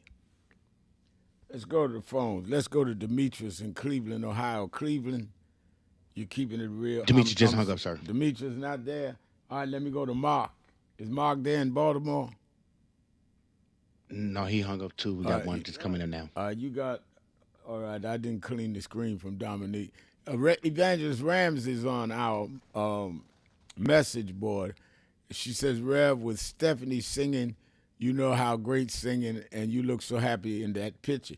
She's talking about a video that our media department, JT Trollinger, runs, that he put up that video for you that are on the live stream of Stephanie Mills singing. That was in 2001. I had gone to Vieques, Puerto Rico, and had helped lead a demonstration against the United States Navy. Had a Navy base there that was doing Navy exercises causing asthma for children, or asthma with children. And because the Latino community had stood up with us on the Amadou Diallo case, went to jail with us, I led sit-ins at the major jail, major police station. I said, I'm going to show solidarity with them. And they ended up giving me 3 months in jail for sitting in on a Navy base. And the others that went with me got 40 days. I got 90 because I had been arrested so many times for civil rights. Federal judge in Puerto Rico. And Hillary Clinton was a senator in New York, and Chuck Schumer, they had me transferred to Brooklyn. And I did 90 days federal time, well, 90 minus the 4 or 5 I did in Puerto Rico. So when I got out, that Saturday, we was having Saturday Action Rally. Stephanie Mills came to the Saturday rally. That's what that film is that you see, Evangelist Ramsey and you that are on the live stream, and sung Soon As I Get Home, talking about I got home after spending all that federal time for standing up for young babies not getting asthma in Vieques, Puerto Rico. And she sung As Soon As I Get Home. So it meant a whole lot to me. One, I loved the song, and Stephanie and I go way back to Brooklyn. But second, I had not been home in 3 months. And I travel a lot, but I'm never gone for 3 months. And I don't care how well they treat you. They put me in a section all by myself and not in population. I don't care. There's no such thing as having a nice spot in jail. Jail is jail. All right, let's go to the phones. Let's go to Raj in Cleveland, Ohio. Raj, you're keeping it real with Al Sharpton. Hey, Reverend, thanks for taking my call. How you doing? I'm doing well. Hey, yeah, I was listening yesterday, and you read the message board, and somebody said that you and some of the leaders need to step aside. You know, the older leaders that it's already been in a fight for decades, and you know, I know he's one of those young dudes. Now, I was thinking to myself, here it is. It's ironic that somebody obviously young, probably never really got nothing done in terms of social, you know, participation and civil rights and none of that stuff. Telling somebody who you had just, on top of all the other awards, you know, for civic and social justice that you received, you just recently received one from what was it? Some award you got for social change.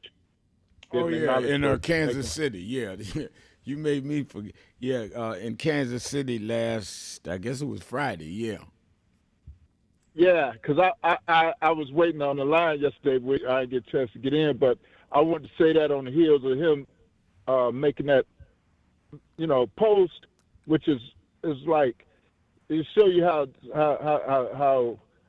just insane some of these people are, and their envy and jealousy make them do and say stupid stuff, you know. And then that one guy said J.D. Vance, Kamala wouldn't stand a chance against J.D. Vance, and then you were talking about telling Kamala got more votes than any president in history, well, any Democrat besides, or any president for that matter besides Trump. Right. Well, if it wasn't for the voter suppression tactics, okay, in that election.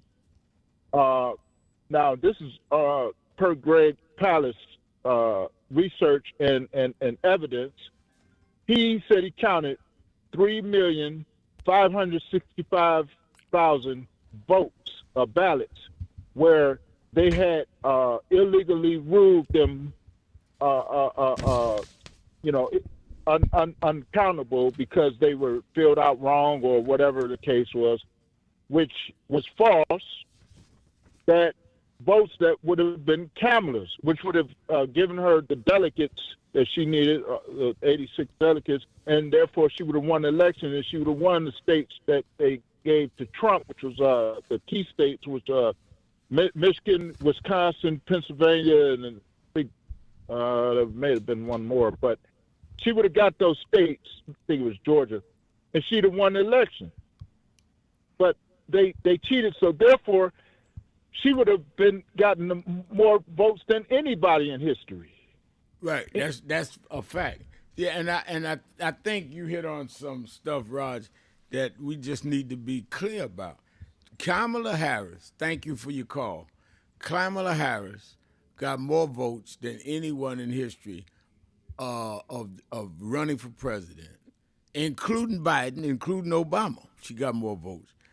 The only one that says they got claims more votes is Trump. And all I'm saying to people when they talk about some of the older guys like me step aside, if I stepped aside today, do you think that the board of National Action Network is going to elect you that never was a member of the head of the National Action Network?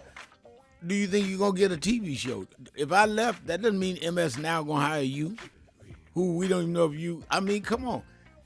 Let's pretend like you got good sense. If you don't have some, pretend. Let's take a break. We'll be right back. Keeping it real. Sharpton, be right back. Keep it real. I now have the pleasure of bringing on the mentor of Black America's Attorney General, the fount of this, Reverend Al Sharpton, who is for 4 decades a central figure in the U.S. struggle for racial justice from the streets to the Senate, a civil rights leader, founder of the National Action Network, and of course, host of MSNBC's Politics Nation. Please take the floor.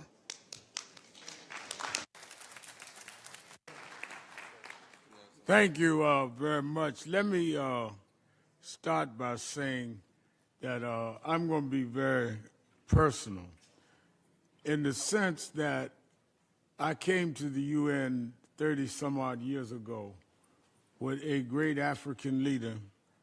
I was part of the delegation with Nelson Mandela when he addressed the General Assembly about sanctions in South Africa. I come many times since then, and I'm here today because I believe another great African leader, President Muhammad, is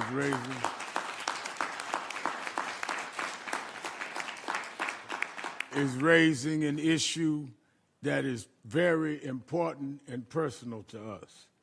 As Attorney Crump has said, we have fought on many cases, and we have I'm doing a eulogy tomorrow, day after tomorrow, of a young man killed in Hartford, Connecticut.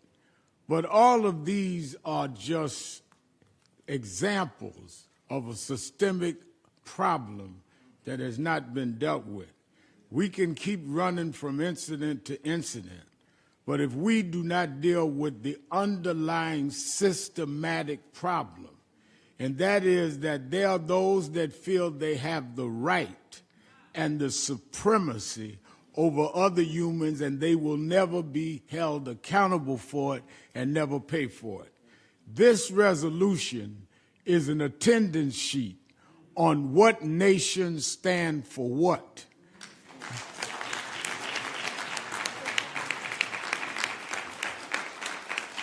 This is not a new call. I come out of the Martin Luther King School of Thought, but Malcolm X said we may have to go to the UN. One of his main disciples, Dr. James Smalls, is with us. Queen Mother Moore said this. Queen Mother Blakely's here. Sister, I don't come with others that have not. Sister Salam. These are people that have been in the streets for decades.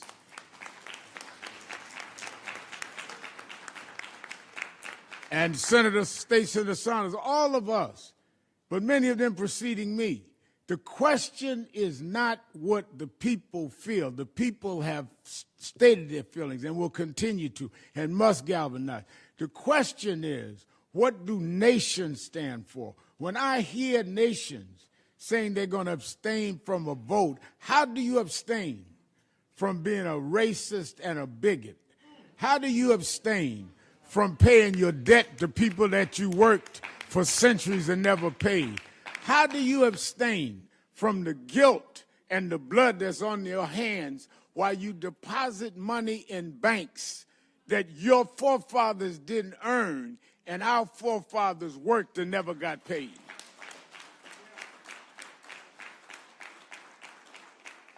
Your Excellency, I say it's personal because in 2007, a reporter came to me from a local tabloid, the Daily News, and said that they were doing something around Black History Month in America.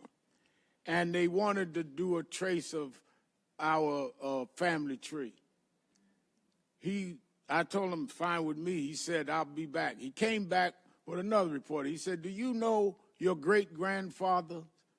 I said, "No, I knew my grandfather on my father's side. I didn't know my great-grandfather."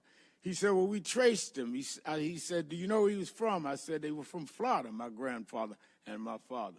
He said, "No, they were from Edgefield, South Carolina." I said, "No, I never knew that." He said, "Your great-grandfather was named Coleman Sharpton, and he was owned by a woman named Anna Thurman Sharpton." He said Anna Thurman Sharpton was the aunt to Strom Thurmond, a leading segregationist. He said Anna Thurman Sharpton was the aunt to Strom Thurmond, a leading segregationist. He said the reason we found it is that when Alexander Sharpton died, his widow, Anna Thurman, sold her slaves to Florida, who was your great-grandfather. That's only 3 generations from me. We talk about this stuff like this is some bygone generation. My mother had to sit in the back of the bus and couldn't help me with homework when she came to Brooklyn, New York, had me. I never sat in the back of a bus, but I was raised by them that never got paid for what was done. We are sitting in the United Nations, but it is in the United States where they're right now deciding whether they will continue to allow us to vote properly. They're going to vote on whether or not we are going to have our right to voting, our right to redress. And if the United Nations sends a resounding message on the President's resolution that we don't care about the debt owed, you are signaling those that are trying to trump the world that you can do whatever you want to do to us. So my challenge is, and the experts have given the great background and the preceding speakers have given the facts, but my appeal is that you will not define our humanity. You will define where you stand for humanity.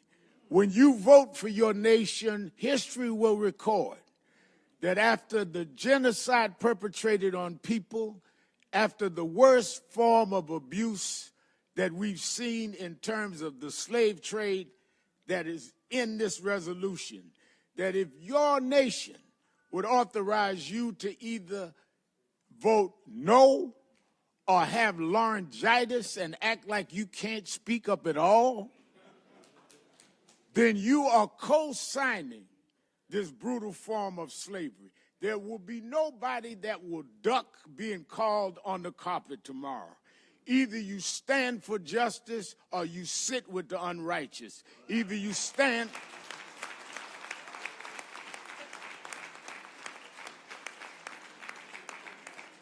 Either you stand for justice or you are part of the problem. Either you stand for those that want to be free or you're just as bad as the slave. Keeping it real, keeping it real. Bondage. Thank you. I am your host, Reverend Al Sharpton. 1-877-532-5797, 1-877-532-5797. And they were playing during our break, the speech I just gave at the UN. Got it up that quick. Our media department, J.T. Trollinger, was right on the spot and already got it up, and it's on my Instagram page for you that follow me on Instagram. I think one person reminded me of something. I had the other day on the show went through a whole, I guess, 1 or 2 segments about how offended I was with the term Christian nationalism. And yesterday, I don't know how many of you caught this, but it boiled my blood. Trump said to the Senate and Congress, don't take your Easter break. Stay in here and block the vote on anything other than Save America, forget Easter, vote with me on Save America. Vote for Jesus. Now, he said that. I'm not misquoting him. I'm not putting my thumb on the scale. This man literally said voting to inhibit people's right to vote is a vote for Jesus. Now, aside from the fact that it is abhorrible what is in that bill, the fact that he would equate voting for his bill with that you're voting for Jesus, and forget the Easter holiday if you believe in the resurrection and the crucifixion, forget that. Do this for me, because then you're doing it for Jesus. Shows you how insensitive and how, I think, blasphemous this guy could be. He's already joked about he don't think he's going to heaven.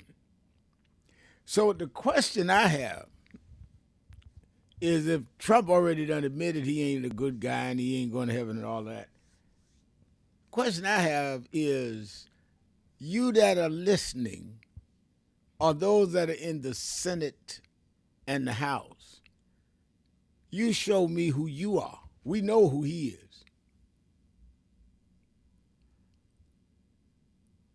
And I think that's what we need to deal with. Tanya is on our message board, Tanya Stovall, saying the SAVE Act is much more than a poll tax. I see voter suppression. That's right. Thousands of people being denied the right to vote, as well as to close to $150 for a passport. They're saying they want a passport or a birth certificate. You got to pay $150, $185 to get a new passport, or to get a passport if you never had one. That's a poll tax. How many people got their birth certificate? I don't know where mine is. And my mother and father did. I ain't got nobody to call. And to try and order a copy of your birth certificate, I don't know how long it takes, and that's costing money. But the reason why I know it's a bunch of nonsense is he's saying that he's doing it because illegal immigrants are coming in the country and voting. Well, if illegal immigrants voted in the last election, so we got to do all this changing of the voting rules, then illegal immigrants must have been the ones that voted for you, because you won the last election, Mr. Trump. And the Senate turned Republican. So I guess the illegal immigrants voted for them. And they won the House. So if the illegal immigrants were the ones voting, then they're your supporters. So we ain't stupid enough to think you are doing this because of illegal immigrants, because if you really thought that they were for you, and you really thought there were some illegal immigrants, you wouldn't be doing this at all. He's doing it to disproportionately impact people that are black, because we're the ones that are in the lower end of the economic data. Browns, women. If you're a woman and have your birth certificate and got married and use your husband's last name, which some of us still do, well, your birth certificate is not the ID for you, because you were not using your husband's name. You didn't have a husband then. You didn't get married in the maternity ward. So let's talk like we got good sense here. This is voter suppression with steroids. Let's go to Ron in California. Ron, you're keeping it real with Al Sharpton. Yes, sir. I was just curious. Some time back, I called and said there were questions out there because of the relative nature of the picture of Antichrist. And I don't want to go into that, but You know, man, he is painting a picture of himself way beyond any proportion to his energy. I have a question for you, if I can. You know, I've been hearing so much about a ton of enriched uranium. And I know that the people in Iran who are being really kind of abused in many ways in the genocide that's been going on over in that area. I'm curious as to, since we can't find where this enriched uranium is, and it's been a ton of it, how much of it's been split up and put into canisters and delivered off-site to the areas of its enemies, where in small portions, when blown up, they could become dirty bombs. A final solution is in the hands of many of these people. Why are we making it difficult? Why are we causing genocide amongst these people? Genocide amongst our own people in another sense. Poverty, racial discrimination, all of those things come into play. We're born with, our culture is developed. It's children that are our most important thing. And if we keep exposing our people, all our people, the generations to come will have birth defects on a norm, which is truth today, but on a norm of population total. Radiation is not a good thing. It's a big disease when you come down to human health. Sir, what can we do? I'm perplexed. I'm in my 80s. I'm an old man, but a young man at heart. What can we do? Well, thank you for your call. I think that the most immediate thing we can do is we've got to get these people out of power in the Congress, in the Senate this year. And we have to keep resisting with our bodies that helps to change the temperature. They have the No King's March this weekend. I'm speaking at one in New York. There, our chapters involved. I support anybody that is standing up to wake people up, just like many of them support marches we do. And we'll be doing some and doing the voter mobilization that I'll be announcing at Dan's convention. We need to understand we're not going to have a magic wand. There's nothing that I can say that's going to overnight change this. It's going to be a struggle. But they struggled on their side to get here.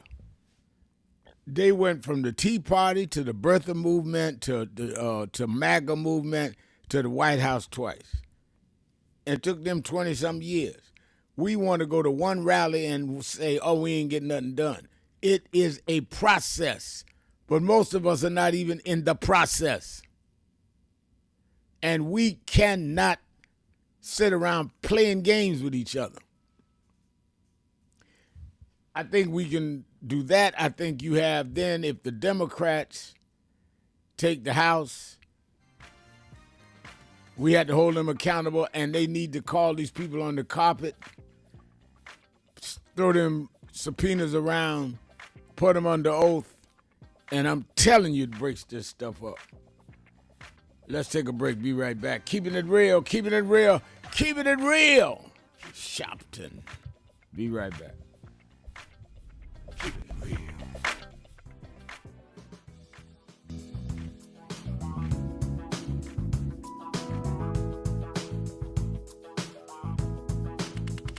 This is the first Thanksgiving I'm here in New York.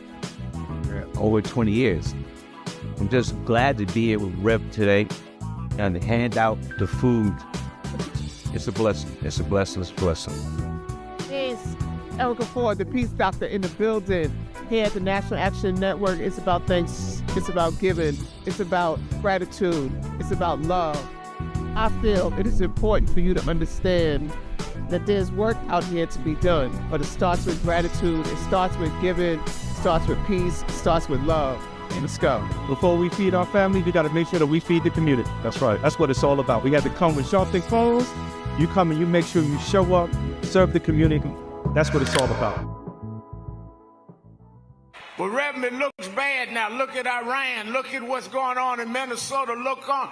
Yeah, but I was raised by them to realize that after storms, if we do the right thing in the storm, if we organize, if we register, if we do what we're supposed to do, there's always a rainbow coming out. The rainbow don't show until the storm is over. The rainbow gonna come out in November. The rainbow gonna come out in 28. We gonna fix these tricks in 26 and march through the gates in 28. We didn't come this far to turn around now. We won't go back. We won't go back. We won't go back.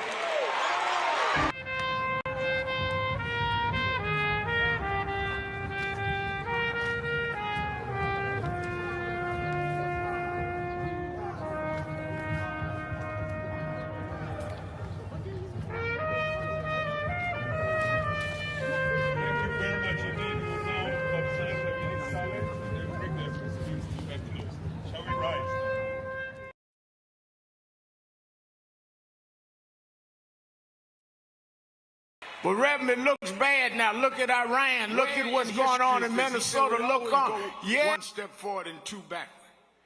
Well, here we are now. The problem is not Trump. The problem is us.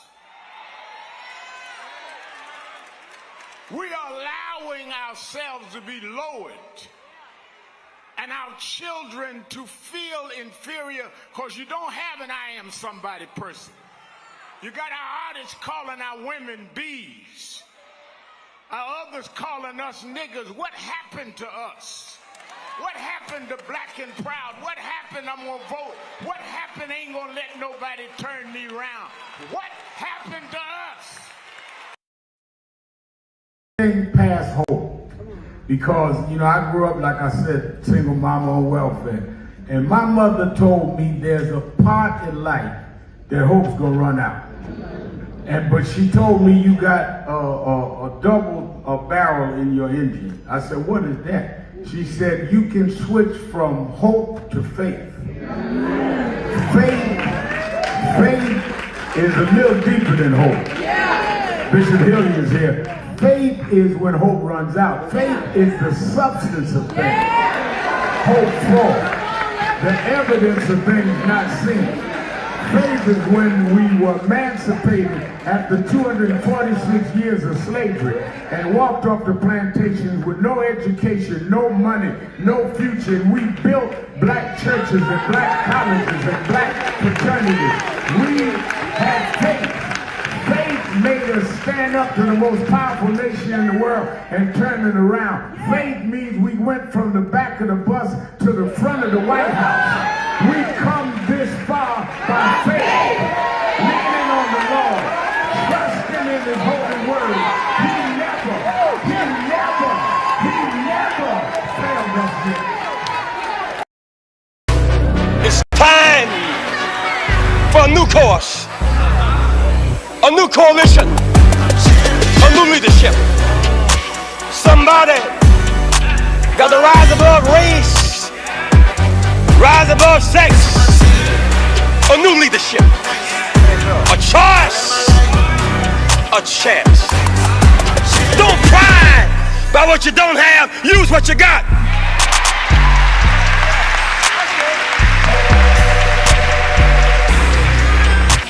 Everybody in town was scared of Goliath. We got more and more folk and fewer services. We cannot stop. We got to rise on higher. Little David. Little David took off his unnecessary garments. Little David didn't want to get weighted down with a lot of foolishness. Little David took what God gave him, a slingshot and a God biscuit, a rock.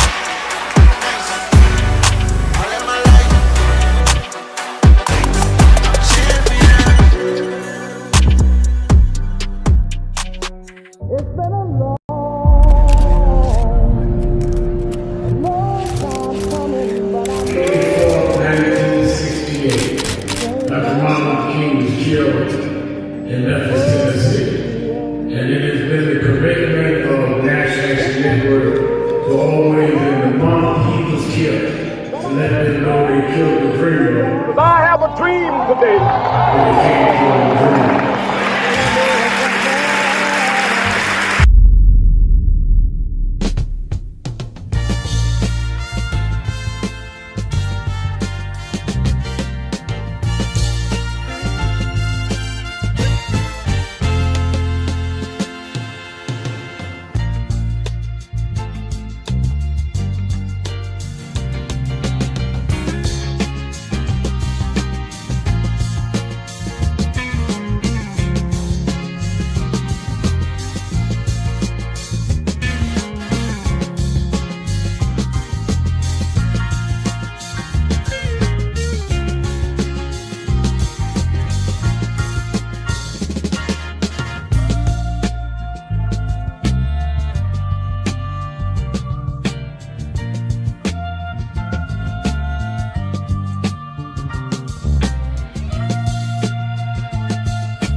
Everyone look here. Say it again, Miss Pearl. Voting rights. Voting rights.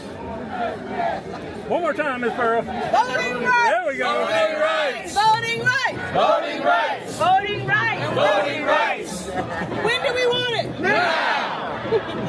When do we need it? Now. Yesterday. What do we want? Voting rights. When do we need it? Now. What do we want? Voting rights. When do we need it? Now.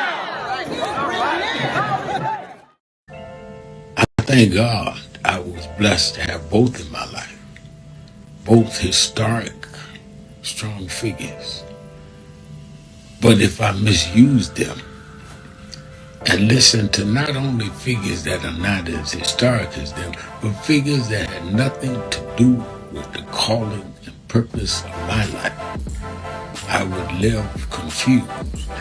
I'd be double-minded. I'm clear. And what I want you to do is be clear. Clear on who you are and why you are. And a lot of that will be exposed to you and others by who you are around and who you allow to enter your head. Keep people at a distance that only have a distant and unclear vision of who you are and who you are supposed to be.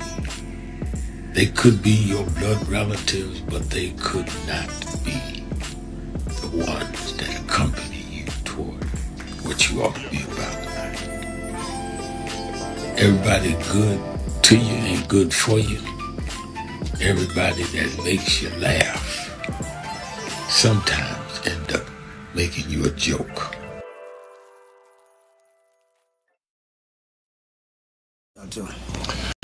We have a young man in the studio who I think is an astounding young brother because of his youth. He's only 19 years old and he's accomplished a lot, and he's here to make a presentation to James Brown, and we'd like to welcome him warmly. His name is Al Sharpton. How about it for Al Sharpton?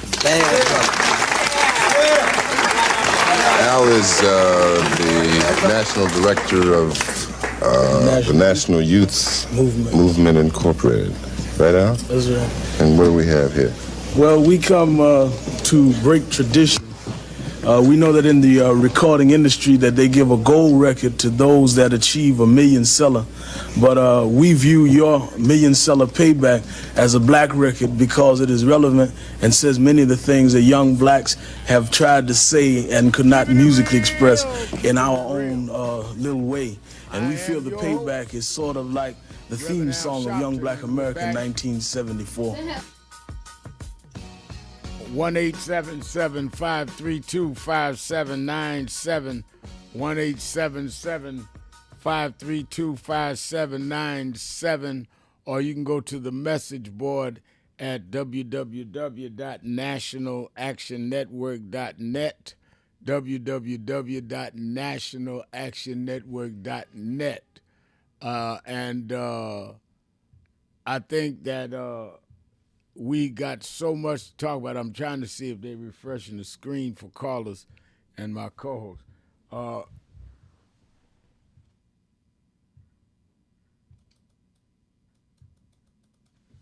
guess they'll catch up with me. I think that one of the things that is most troubling to me is that we fall for the divide and the divisiveness that is perpetrated by those that are in our, that are adversarial, I'll put it that way, to our interests. And I think that we can't fall prey to that.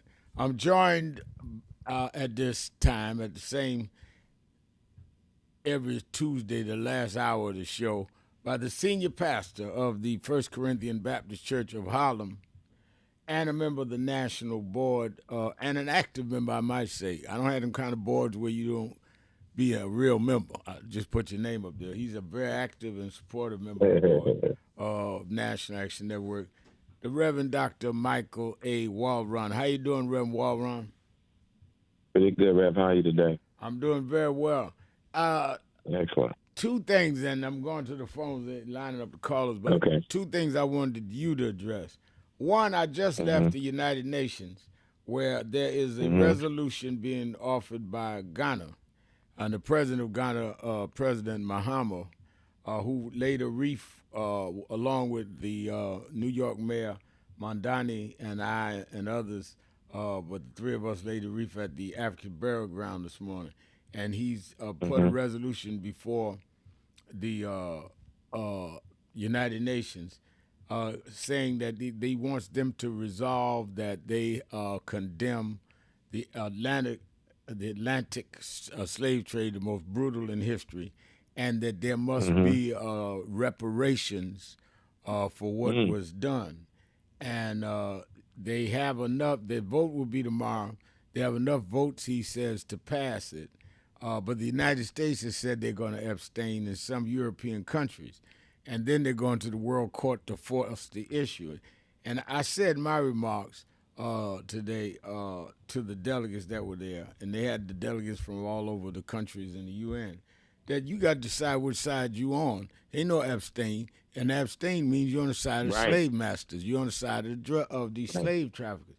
And it's going to be a process to go to the World Court, but it's going to be a process here for reparations.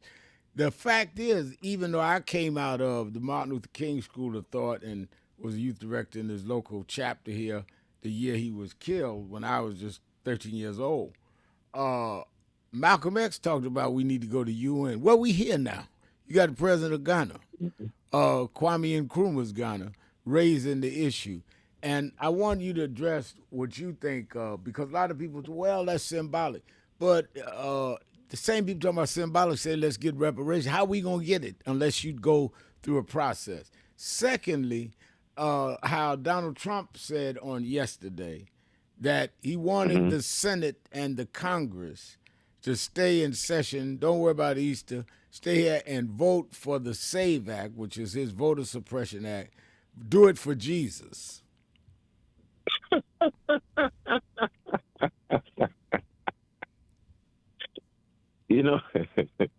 Rev, because I know you and we are on radio, I know that is a true statement. I didn't hear that one. No, he said that one.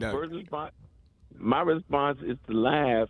It's amazing how situationally despots become divine, right? And he making an appeal on behalf of Jesus, and this is the same Donald Trump whose son also said that they were saving Christianity. Yeah, right? That's true. I forgot that one. There's a deep level of delusion among them. Also, I don't think that Donald Trump would know the teachings of Jesus if they slapped him in the face. So that is pure posturing, and actually it's offensive to a degree to say do it for Jesus. Well, if you want them to vote and do it for Jesus, how about you give people back their health care for Jesus? How about you reinforce or enforce social safety net programs for Jesus? Because that's more in alignment with Jesus than the SAVE Act. So it's just again, another moment that if it wasn't so tragic, it would be purely laughable, but it's tragic at the same time. So I think, the reason I wanted you to address it, and then I want you to do the UN situation, but the reason I wanted you to address it is that where are the Christian right that has been so supportive of him, that has been able to skate here and there on cultural issues? How did they let this man blaspheme like this and we not call them out? I don't expect them to voluntarily do it. But I on my radio show, and I'm doing Morning Joe in the morning tomorrow morning, I'm going to be calling out, where y'all at? I don't expect nothing from Donald Trump. But y'all now even going to compromise using Jesus' name? Yeah, no, a few weeks ago I talked about that from the pulpit, about the Christian right and how the Christian right and its nationalistic tendencies. I mean, listen, we are clear that their brand of Christianity clearly is primarily motivated by their political and cultural ambitions and not the teachings of Jesus. And so, we've had extensive conversation about that. But it doesn't surprise me. Where are they? They're the same place they've always been, in the place of expediency, especially when it's politically expedient for their personal agenda. So they're strong on death penalty support, strong anti-abortion, strong anti-LGBTQ, but they sure are weak when it comes to doing the things that are connected to Jesus that are steeped in the ethic of love. So I don't pay any attention, but it is sad. I think it's right to call them out. I know I did, and several others do, because it's ethically and morally inconsistent, the religious positions they claim to take in support of Donald Trump. I think with regard to what the president of Ghana is doing, I think it is absolutely right to do. I think to ask the UN to condemn the transatlantic slave trade is just to do. And I think it should. I'm not surprised that America and some other European countries, maybe some who benefited from it, would abstain from the vote. I think it's important. People understand. I think it's important to have these things recorded in history that this was done. Because when you look back and you can build support, if the UN passed it, you say, well, the UN passed the desire to make this, to condemn the transatlantic slave trade and to see about reparations. And, you're always going to get the people, what kind of reparations? Well, I think the key is to push the envelope. We've seen other people get reparations. Right. We've seen Japan get reparations. We've seen the Germans have to do it. So what is it about African people, the descendants of enslaved people? What is it that our desire to see reparations gets dismissed, or seeming all these questions are raised? And so I do support the effort to push the conversation, to force people's hand to say where they stand, so that we're clear. I think we're clear before that, but I think on the record we need this. For the U.S. to say we abstain is absurd. I'm not surprised right now, given the leadership, but I think it's absurd. But I'm with you, Rev. There has to be a start and move. We know right now if we make a call for reparations, it's not going to happen. But we know if we make no call, it's definitely not going to happen. Absolutely. You can talk about what it needs to look like. Well, yeah, but we got to do the work, the earnest work of pushing the conversation, because maybe we keep pushing something to start moving. Yeah, and the point I look at is, my mother used to tell me you look at things as you get older differently, and I used to laugh, but I do. And I have one grandchild now who Marcus Al, and this present climate where you are having school boards governed headed by governors like Florida, taking black history out of the school, you need to have records like this so that people like my grandson will grow up in a world where they would at least say, well, wait a minute, the UN said so-and-so. To have no counter contemporary proclamation with gravitas will mean they won't know any of this. So at least you can say that even the majority of the world, because he says he has more votes than not, that the majority of the world say what happened, which means why aren't y'all teaching it in school?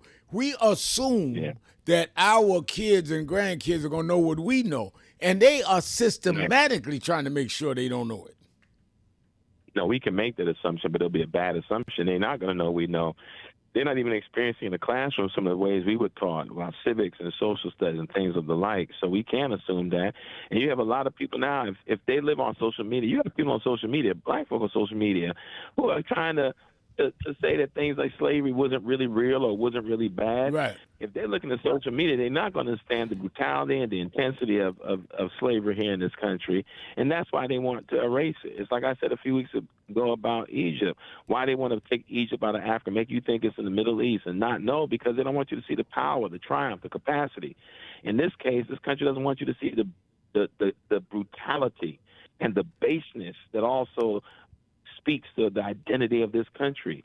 We love to live in these illusions of what we think this country is because of the flowery language, but there's a reality that undermines a lot of this flowery language that is steeped in freedom and justice and equality. And to try to erase that reality means that you want a country to live in a delusional state and live pushing illusions that are not real. Let's go to the phones. Oh, let's take our break first. We right up on the break, and I'll go to the phones right after the break. 1-877-532-5797. Sharpton, Walron, keeping it real. Be right back.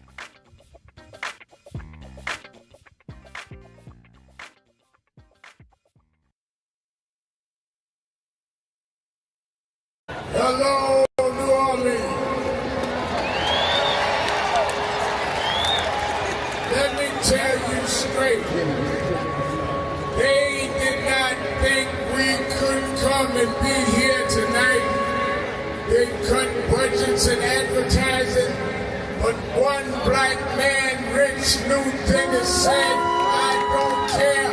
My families come together every 4th of July weekend, and Essence will happen, because that's who we are. Give a big hand to Rich New Dennis for bringing us back.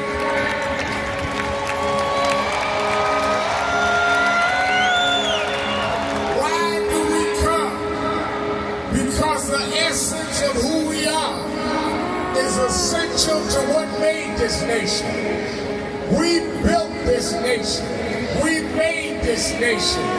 We created the essential dollars that this nation lives off of. We don't care what bill they pass. We will not back up. We will not back down.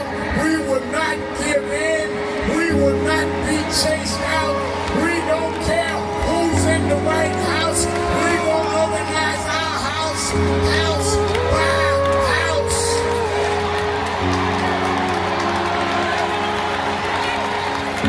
We came over the Middle Passage.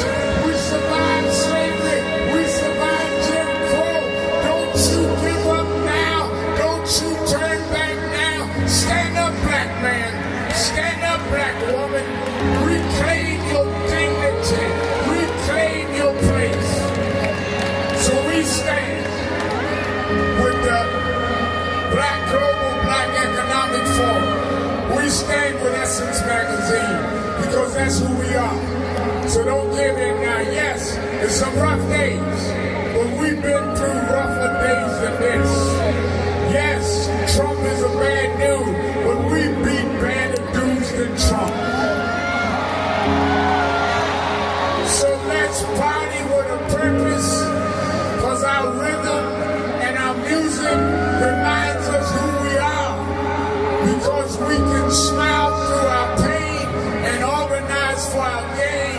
Let's stand up and let's celebrate who we are. Thank you, God bless you.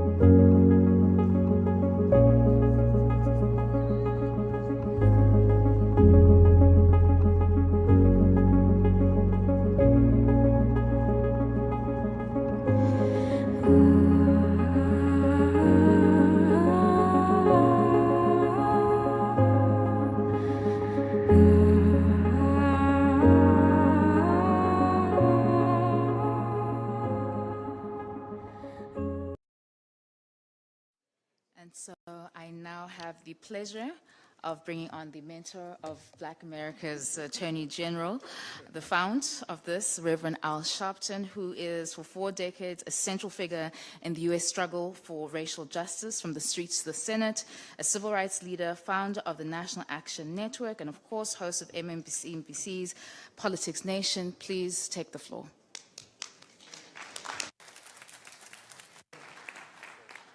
Thank you very much. Let me start by saying that I'm going to be very personal in the sense that I came to the UN 30-some-odd years ago with a great African leader. I was part of the delegation with Nelson Mandela when he addressed the General Assembly about sanctions in South Africa. I come many times since then, and I'm here today because I believe another great African leader, President Muhammad, is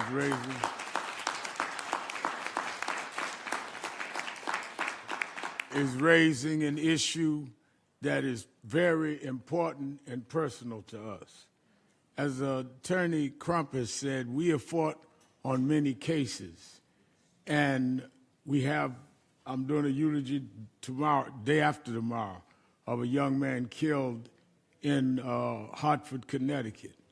But all of these are just examples of a systemic problem that has not been dealt with. We can keep running from incident to incident, but if we do not deal with the underlying systematic problem, and that is that there are those that feel they have the right and the supremacy over other humans, and they will never be held accountable for it and never pay for it. This resolution is an attendance sheet on what nations stand for what.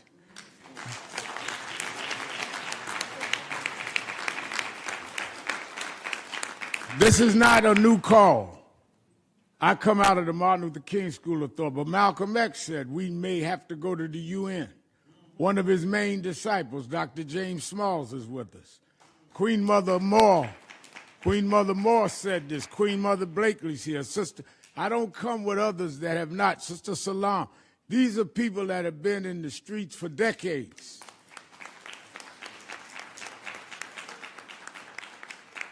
And State Senator Sanders, all of us, but many of them preceding me.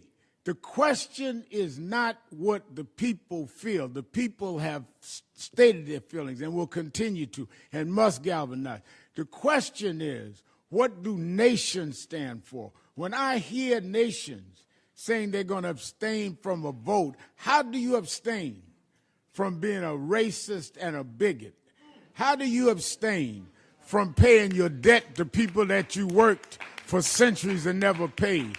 How do you abstain from the guilt and the blood that's on your hands while you deposit money in banks that your forefathers didn't earn and our forefathers worked and never got paid?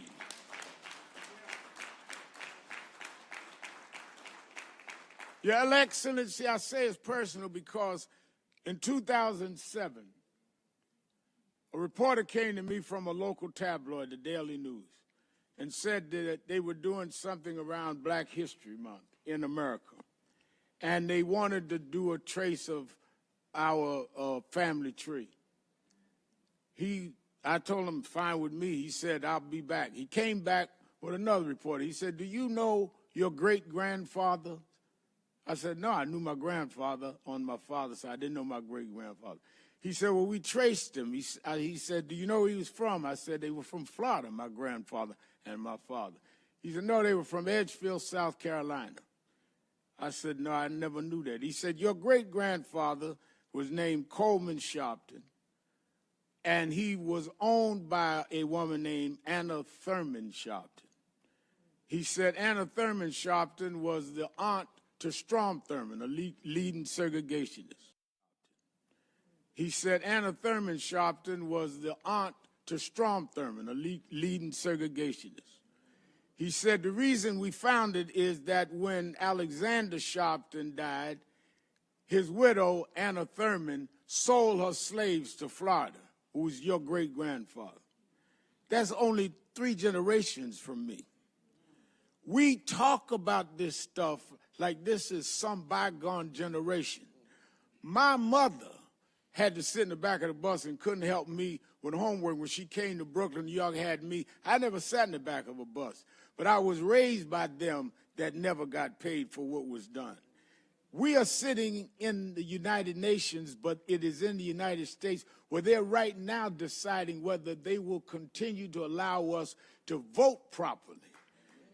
They're going to vote on whether or not we are going to have our right to voting, our right to redress. And if the United Nations sends a resounding message on the president's resolution that we don't care about the debt owed, you are signaling those that are trying to trump. Keeping it real, keeping it real. I am your host, Reverend Al Sharpton. Reverend Dr. Michael A. Walron is our co-host. Let's go to the phones. Let me go to Houston, Texas, to the captain. Captain, you're keeping it real with Sharpton and Walron. Good afternoon, Dr. Sharpton. How you doing today, sir? I'm good. You stuck in Houston? Or I know you from Washington. I know you're a pilot. Are you stuck, or you trying to rescue folks? I'm trying to do both. This is what happened. I got a call this morning to get to Houston as soon as possible. I jumped on the flight, and guess who was on the flight with me? Who? Bill Barr. Oh, Barr, my the God. Attorney General. Wow. And him and I had a very interesting conversation. I'll tell you more of the facts later. I won't say it on air, but I'm going to share some stuff with you that's going to make your toenails curl. All right. So, I can't wait. Speaking of toenails, yes, sir. Speaking of toenails, I know that Wayne got on his Trump sneakers, and since I'm here until tomorrow, I want to take him out to dinner tonight. And somebody told me, really, somebody told me don't give him a buddy pass, buy him a confirmed seat up to New York, April the 8th through the 11th for National Action Network convention, so that he can't say that he couldn't get a seat on the plane. I love He it. has a confirmed seat. He has seat number 21F. I'm dead serious. If you got any information on him, tell him to call me. We're going to meet. I'm going to give him a dinner tonight, and I'm going to make sure he got on his Trump sneakers and, get him prepared. Because that's birthday weekend anyway, and I need him to come on up. All right. I'm very serious. But to listen to Bill Barr and hear what he said about Trump and the stupid stuff that he's doing, this is just unreal. But like you said the other day, Dr. Sharpton, some of us forgot how to fight. Not the captain. Right. Oh, no. And I'll show you better than tell you. God bless. Stay strong. All and right. I won't be long. You be safe. I'm looking for you at the convention. Let's go to Ray in Cincinnati, Ohio. Ray, you're keeping it real with Sharpton and Walron. Yes, sir. We say, Rev? I'm doing good. How you doing? Pretty good. Your last caller, I don't mean to burst his bubble, but whether it comes to Bill Barr or Marjorie Taylor Greene, who's off the Trump wagon, or anybody else, they still voted for him and supported him all the way through. So it doesn't matter to me. It doesn't matter what they said, because they supported his views, they supported his racism, they supported everything about Trump that got us into the situation we are in now.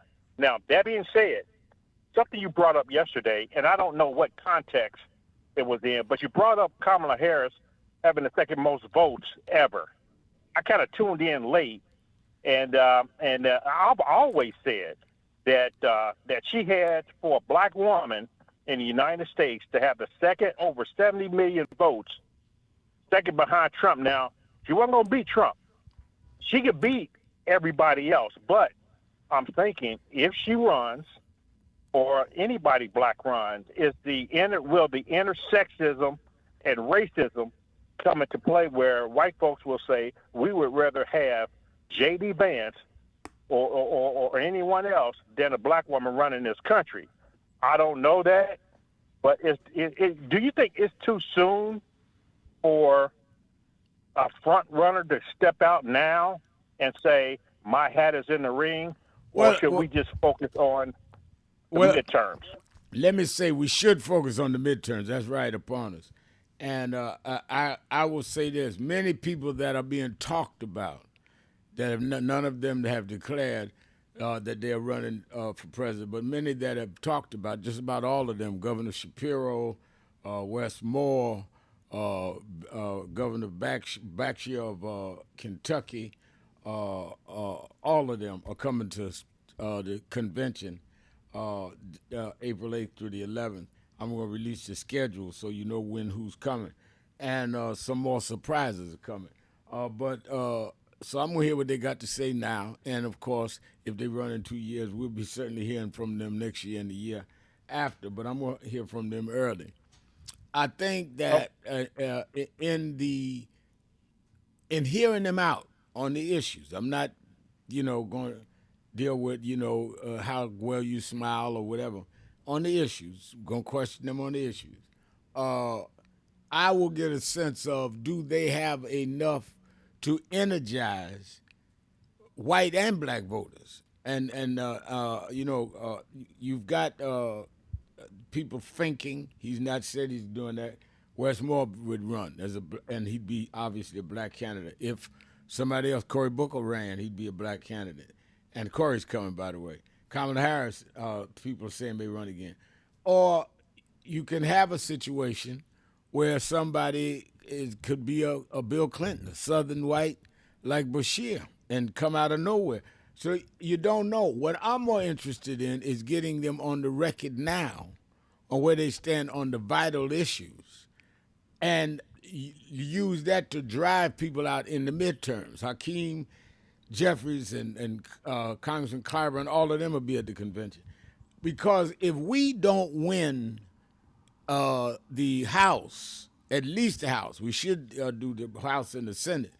But if we don't win the House and the Senate, you may have them find some trick to not even have an election in 20. They'll put you under siege. We're under martial law. I cannot, in my opinion, I cannot see how we can risk another 3 years of this. And the only way to break it up is to vote in the midterms. And that's why I think you're going to get a lot of foolishness and a lot of divisiveness to try to break through that. And I think that's what you said, Reverend Walron. The key is these midterms. All else is gambling with a short hand. Yeah, and Rev, I'll leave you with this. You said Trump said he's not going to heaven. Is that what you said? That's what he said. That's what he said. I don't think hell would want him. After what they may throw him back to earth and say, we don't want you down here. Well, please don't send him back to earth, but thank you for your call. But you know, Reverend Walron, I think people don't understand how critical this midterm election is. You said it correctly, Rev. You know, presidential election is coming up in couple of years, but right now we can't get ahead of ourselves. It's the midterms.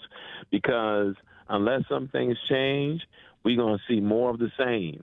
And unless the House changes and Senate changes, we're going to see more of the same. That's the only stopgap. If the Democrats get back to House and Senate, the stopgap to the insanity we've seen played out these past since he's been back in office. So, yeah, I think the focus has to be that. It has to be that what we talk about. It has to be the forefront of our narrative and making sure people get out. You got more than enough reasons to get out and vote. We just got to make sure people get out.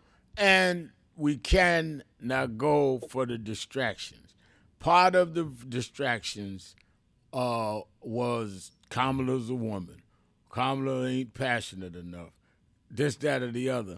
And all of that was seeded by some people, many in our community. Some had these campaigns, don't vote, no vote, Democrats, this, that, and the other. And we found later that they were being sponsored by the right wing. Same ones that be running around always. We the new young grassroots. How come nobody grassroots know who you are? I mean, being on Facebook is not grassroots, by the way. That's technology. So I think that we got to be really mindful. They're gonna try to throw a lot of divisiveness in the game, and they're gonna use us to do it. Yeah. That's the key. Yeah. They're going to use us to do it and have us in these conflicts. I think people don't realize that there are people paid for this foolishness. Oh, absolutely. And I don't think people get that. I don't think they really get that, Rev. No, but you telling facts, as the kids say. I mean, absolutely paid. And the reason you know that is when the contract's out, you don't hear from them no more. Certain people only call during certain times on radio shows or disruptive rallies, certain disruptive for certain time. And you know, when I was growing up, I'm a little older than you all, Ron, they used to have sellouts.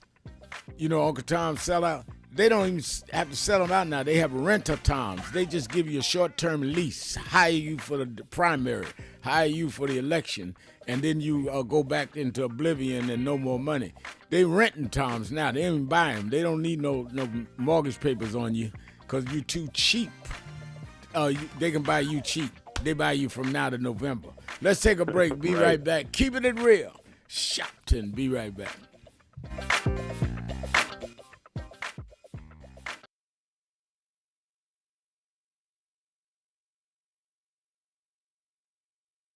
Where in history is this? He said we always go one step forward and two backward. Well, here we are now. The problem is not Trump. The problem is us. We are allowing ourselves to be lowered and our children to feel inferior because you don't have an I am somebody person. You got our artists calling our women bees. Our others calling us niggas. What happened to us? What happened to black and proud? What happened? I'm gonna vote. What happened? Ain't gonna let nobody turn me around. What happened to us?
I want to talk to you. I want to talk to you. Just wait.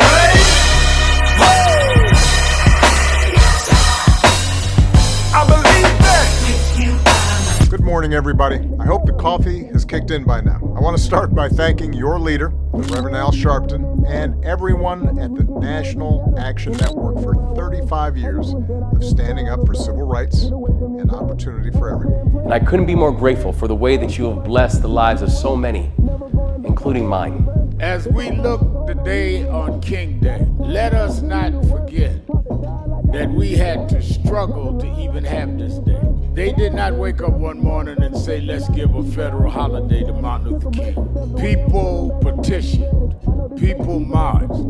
Let us remember now as we bring our children and grandchildren up the Potomac, that they can see the Washington Monument, the Lincoln Memorial, the Jefferson Memorial, and one memorial that never served as president, but changed this country more than any other American, Dr. Martin Luther King Jr. This was an amazing MLK breakfast. It is truly an honor, and more importantly, this is an important day for us. I feel incredibly lucky and honored to be in this room on this day, celebrating Dr. King's legacy of civil rights, especially in the moment that we're facing on a national level. It feels like warmth and home being in this room. So I'm encouraged by today. I'm encouraged that we're getting out, we're protesting, but more needs to be done. We need to lean in. And let's keep fighting because the job is not done here. And I just feel so honored to get this award. It's not about getting an award, it's about doing the work. And let's keep up with the work.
Some of you forget where you come from and forget how you got there and act like you got there because you were qualified or that you had a good resume. But some of us had to pay a price for your resume to even be read. Some of us had to take nights in jails and licks upside the head or shut out of boardrooms like Byron so you could walk down red carpets and act like you got there by yourself. So I received this award with a special place in my heart and on my shelf because I'm getting it from a freedom fighter who never forgot where he came from and how he got there.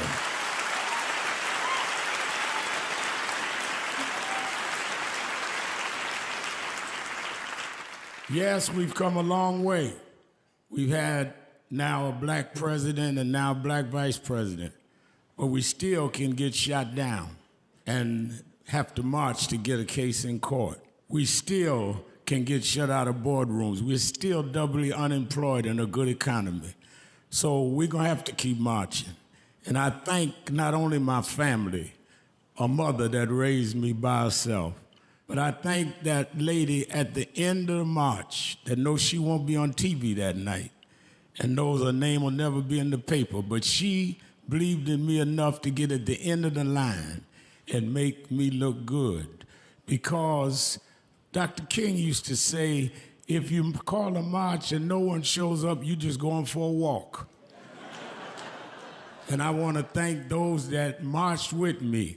32 years ago, here in Los Angeles, we marched. And then many years later, with George Floyd and others, we're still marching. And I'm going to keep marching. I'm going to keep agitating. And I'm going to keep going.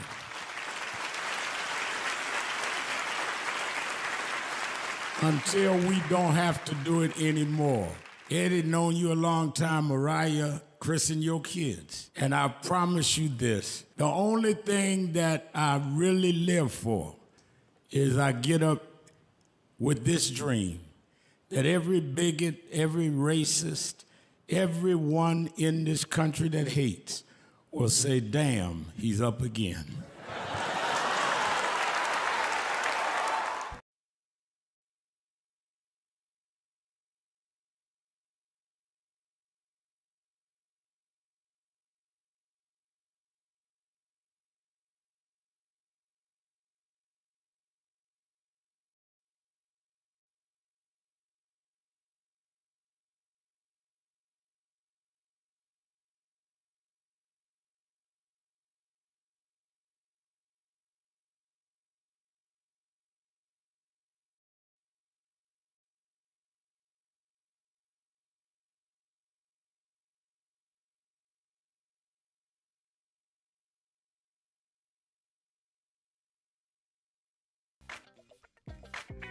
Keeping it real, keeping it real.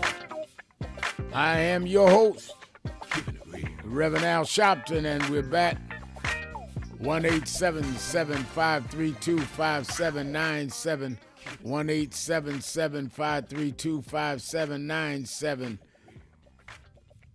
Or you can go to the message board at nationalactionnetwork.net, nationalactionnetwork.net. The Reverend Dr. Michael A. Walron is our co-host. Don't forget Politics Nation with Al Sharpton every Saturday and Sunday at 5 p.m. Eastern Time on MS Now. And I want to thank all of you. We get the ratings on Tuesdays. You had great support. Did very well this weekend, beat CNN in the ratings. These are the things that keep you on the air to show the support, and you there. One lady always texts me saying, I turn on every TV in my house, so if they got ratings of equipment here, I'm helping you out. I said, well, also watch it. Don't just get the ratings, because we try to come on in, and really do what nobody else is doing on television. So watch Politics Nation every Saturday and Sunday at 5 p.m. Eastern Time on MS Now. And then Saturday Action Rally. There are a few more weeks every Saturday morning at Mother AME Zion, the historic church on 137th and Lenox in Harlem. We're about a few weeks by the convention. I'll be announcing our headquarters. We're closing on owning it by the convention, and then we'll be moving in permanently to our new House of Justice. But meet me as we do the build-up to the convention and Women's History Month, 9 a.m. to 11 a.m. this Saturday at the Mother AME Zion Church, 137th and Lenox Avenue. Then I'm going from there to the No King's March before I do my TV show at 5 o'clock I'm supporting No Kings March. Many of them supported us on Wall Street, and all of us ought to support whatever city you're in. And the National Action Network convention, there's still some workshops given some rooms, some space, some room in the room. I'm talking about. I ain't talking about no room in the hotel. I'm talking about there's some that have 10 seats here, 5. Register now. We are well over what we were last year in pre-registration. Register now at www.nationalactionnetwork.net, www.nationalactionnetwork.net, and you can also go to the toll-free number 1-877-626-4651. Reverend Walron, what's going on at 1 Corinthians? Well, tonight, Rev, we wrap up our Women's History Month revival with a tremendous preacher, Reverend Maria Crompton of the Elwood Presbyterian Church in West Orange, New Jersey. She'll be with us. But then, Rev, I got hit you with something, Rev. We're gearing up some celebrations this year. And I know this sounds strange, but you know I don't usually talk about this, but it's my birthday. Wow. You never talk about that. I'll be 55 this year. Rev, you met me, I was 33 years old. That's right. That's right. I'll be 55 this year. And when I met you, you was 33, looked like you was 23. So now you're gonna be 55, and you look like you 35. So I don't know what you do. You one of the inspirations of me working out in the morning, because I don't know what you do. You never talk about working out, but you walk in all what do they call it? All with your busted up or whatever they call it. And I said, man, I can't let this young guy have more buff than me. Well, look, I'm not gonna give away my secrets on air, right? I'm not gonna give away my secrets. Okay. But I will also say that this year we celebrate. I'm 55 this year, and also, Rev, this is my 30th year as a pastor. Wow! So I've been doing this since I was 25 years old. 30 years, Rev. Wow. That's a whole wow. I had no idea. I know you've been pastor a long time, 30 years. So you're gonna do a combined celebration? I don't know, probably not, but it's combined to me. I know that's right. Well, you ought to consider it. That's amazing news. Well, thank you. And you're a master preacher. I get you on social media, and you're a master preacher, no doubt about it. Appreciate that, Rev. Let's go to David in San Francisco. David, you're keeping it real with Al Sharpton. Oh, thanks, Rev. And the other Rev, too. I was going to, and I'm glad I have you both on, because, steward of the earth is what God proclaimed that humans were supposed to do, right? And when you think about the President of the United States, he's supposed to be a steward of America. And since he's gotten a piece of the action of the Holy Land, remember he's captured a little part of Gaza that he wants to make his resort on. So he's got a piece of the action of the Holy Land. And what he's doing on the other, in the Holy Land with his war is polluting I don't want to start cussing, but he's doing some major pollution. And so he doesn't really seem to be a steward of the Holy Land. And one other angle of the stewardship of America is to see that our voting rights are kept slow and steady, and his ability to come up with this phony voting law, being reverends, I was going to raise the concept of commerce in souls. When you think about these IDs, he wants us to have special IDs, special photographs, special data captures, and every patent on your driver's license, every ability to capture this data is a patent. And if he's basically forcing every American to have a brand new ID card, that's going to have a whole bunch of patentable abilities to it. He's basically tricking us into buying, it's like insider information and cashing in on our data. He's basically giving a huge grant to every one of those companies that have special photography or special data capture. So the idea of then commerce in souls, that he's basically, if we don't agree to his new ID, then we can't vote. And so there's no part of stewardship that has to do with losing the right to vote unless we allow him to give us special photography and special all of our data that was captured when Doge got into the Treasury. All of that data is hypothetically going to be on your driver's license or this new special ID. So it really comes down to commerce in souls. And I'm just wondering if you've got any, maybe come up with a sermon on it. I promise you I'm going to think but thank you for your call, David. I'll think about how you weave that in. Because, we have a Nantucket Center in New Jersey that Reverend Steffi Bartlett started many years ago and has really done a good job in doing tech training, particularly for young people and seniors. And then he also imagined and innovated is what I'm looking for, a thing called tech buses, where he has Nantucket buses. They go around like they used to do libraries on wheel and teach kids on laptops and all in the community, right on the bus. We usually have a NAN bus. We'll have it this year in front of the convention. But I think also we need to go to another step with the whole takeover, Reverend Walron, of AI that is changing employment and the economy. We need to really get into tech training now, and the uses and abuses and the positive side that we can deal with AI, because you can use it negative or positive. I know some guys in politics and in the church that's having AI write their speeches and sermons.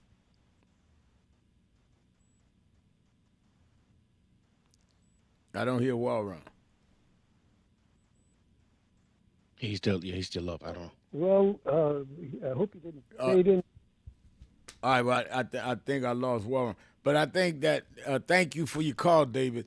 I think that the problem we have. I'm back here, Rev. Okay, go ahead. I wanted your response on the technology thing. No, I didn't hear the last piece of what you said, Rev. I said that we need to not only, I was talking about Reverend Bartley's Nantucket Center. Oh, yeah, tech. Yeah, that we need to update and keep up with the technology, but we also need to deal with how we deal with and train in our community the AI, because there's the misuse of it. And then I know guys that are doing their political speeches and some even doing their sermons using AI.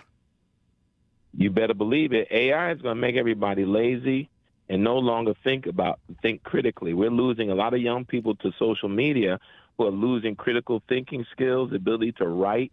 I mean, all this is happening. And the tragedy, as you said, they're professionals using this technology now. And we're going to find people lose certain abilities because of this addiction to AI. The easy way is not always the best way, and the convenient way is not always the best way. There's still something said about the nuance of human sensibility in all of this, Rev. And Tricia says we can't run from tech AI because it's not going anywhere.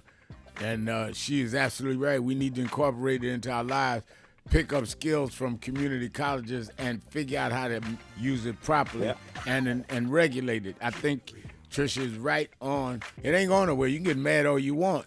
Your kid is in the room right now on AI. So let's figure this out. Right. Let me thank Reverend Dr. Michael A. Warren. Let me thank all of you that called in, listened in, you that called in and couldn't get through, but hung in there anyhow. Remember, whatever you do, wherever you go, however you feel, tell somebody, tell anybody, tell everybody.